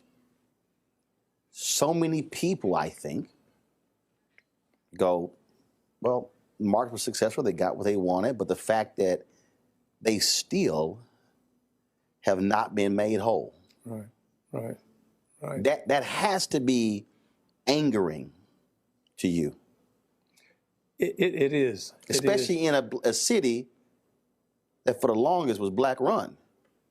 Black mayor, black city council. You're absolutely right, Roland D. The fact that there is not a pro-worker environment, there's not a belief that workers have a right to participate in those decisions that affect their work life, which would give them the right to sit across the table and negotiate safety procedures, promotional opportunities, grievance procedures, retirement, vacation, sick leave. While these workers have much of that, they don't have the clear-cut right to do that. And even if they achieve it, one stroke of the pen can take it away or threaten its existence. We've got a responsibility, we in this context, I mean the union and trade union leadership, to develop leaders and procedures that carry on across the years. Generations. What these men did, and I really appreciate the action that President Obama took. He put them as a group into the Labor Hall of Fame because while many of them would never realize the benefits from the struggle, it laid the foundation for those who come after them to benefit. The proudest, well, I shouldn't assess for them, but I've been told by one of them the proudest moment they had was to have been told by President Obama that what they did was a part of the foundation for his being the President of the United States. And whether it's Memphis or Toledo or wherever, where men are denied the right to struggle for a better life, what you've got is a boiling pot ready to boil over. I mean, anyone should be entitled to the opportunity to speak for themselves or have someone speak for them. I look across the room and I see a picture of the mayor of the time, as a city at that time, a fellow by the name of Henry Loeb, who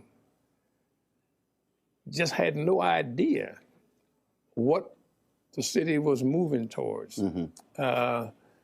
And I would say the strike and the conditions to resolve the strike were met twice before the assassination,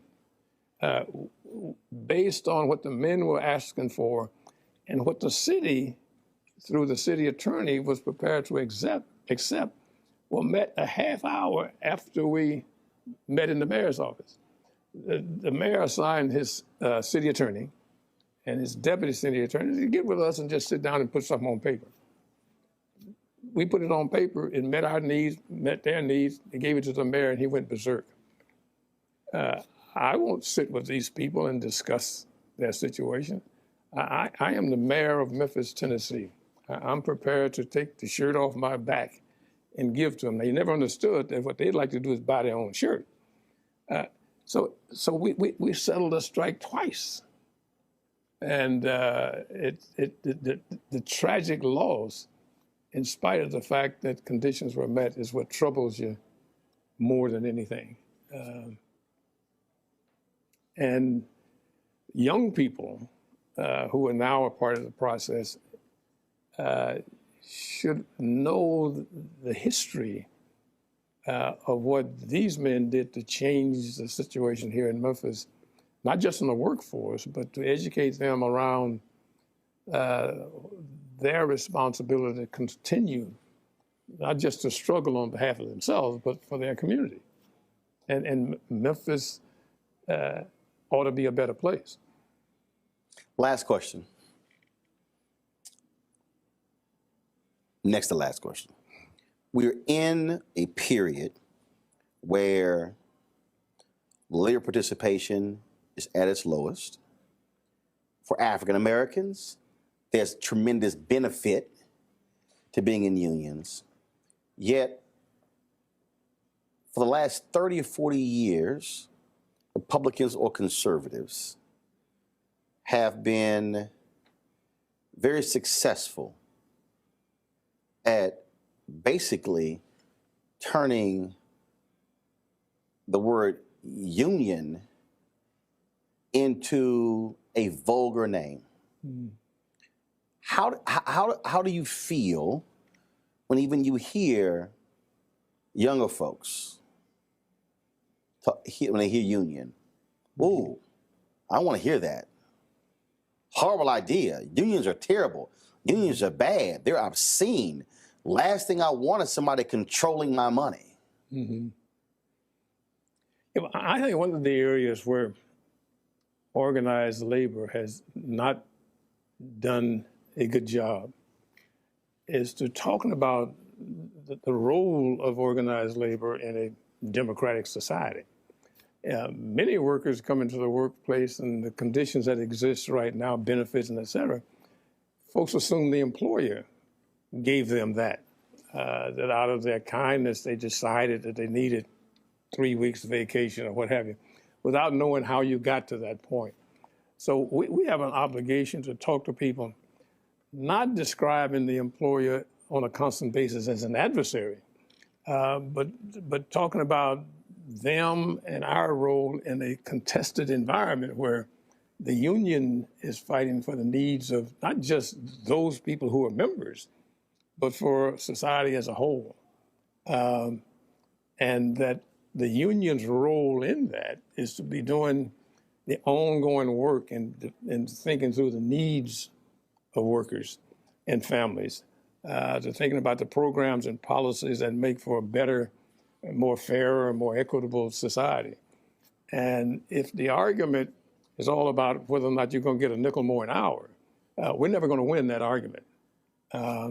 Now, in the context of what we should do with regards to building power with employers, historically, we've been in a situation where we organize in one member at a time.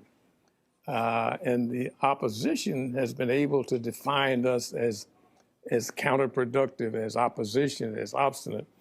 And we have not defined ourselves as well as we should. Mm-hmm. It was really not the employer who gave us retirement pay. It was not the employer who gave us sick leave. And we have to develop our own narrative for making people understand how this came about. I think in terms of organizing, we've got to approach organizational work differently, I think, than we have in the past. We have to organize to build power, not organize for one more member. We talked earlier about, Lech Walesa and the Polish workers. Mm-hmm. They were organizing around issues of political freedom and social justice. That's where I think our struggles are. I mean, the new workforce of the future are young people, they're immigrants, they're women, they're African Americans. These are the people who want to be organized to share in the benefits. We're not interested in bankrupting the corporations or those who bring the jobs. We simply want a voice in how to make those jobs better. 30, 40, 50 years from now, a kid's going to walk through here. They're going to see these photos. They might be in Detroit or in D.C. They might be reading a book. They might be watching a documentary. And they're going to see the name or they're going to see the face, Bill Lucy. What do you want them to know about you? Well, I think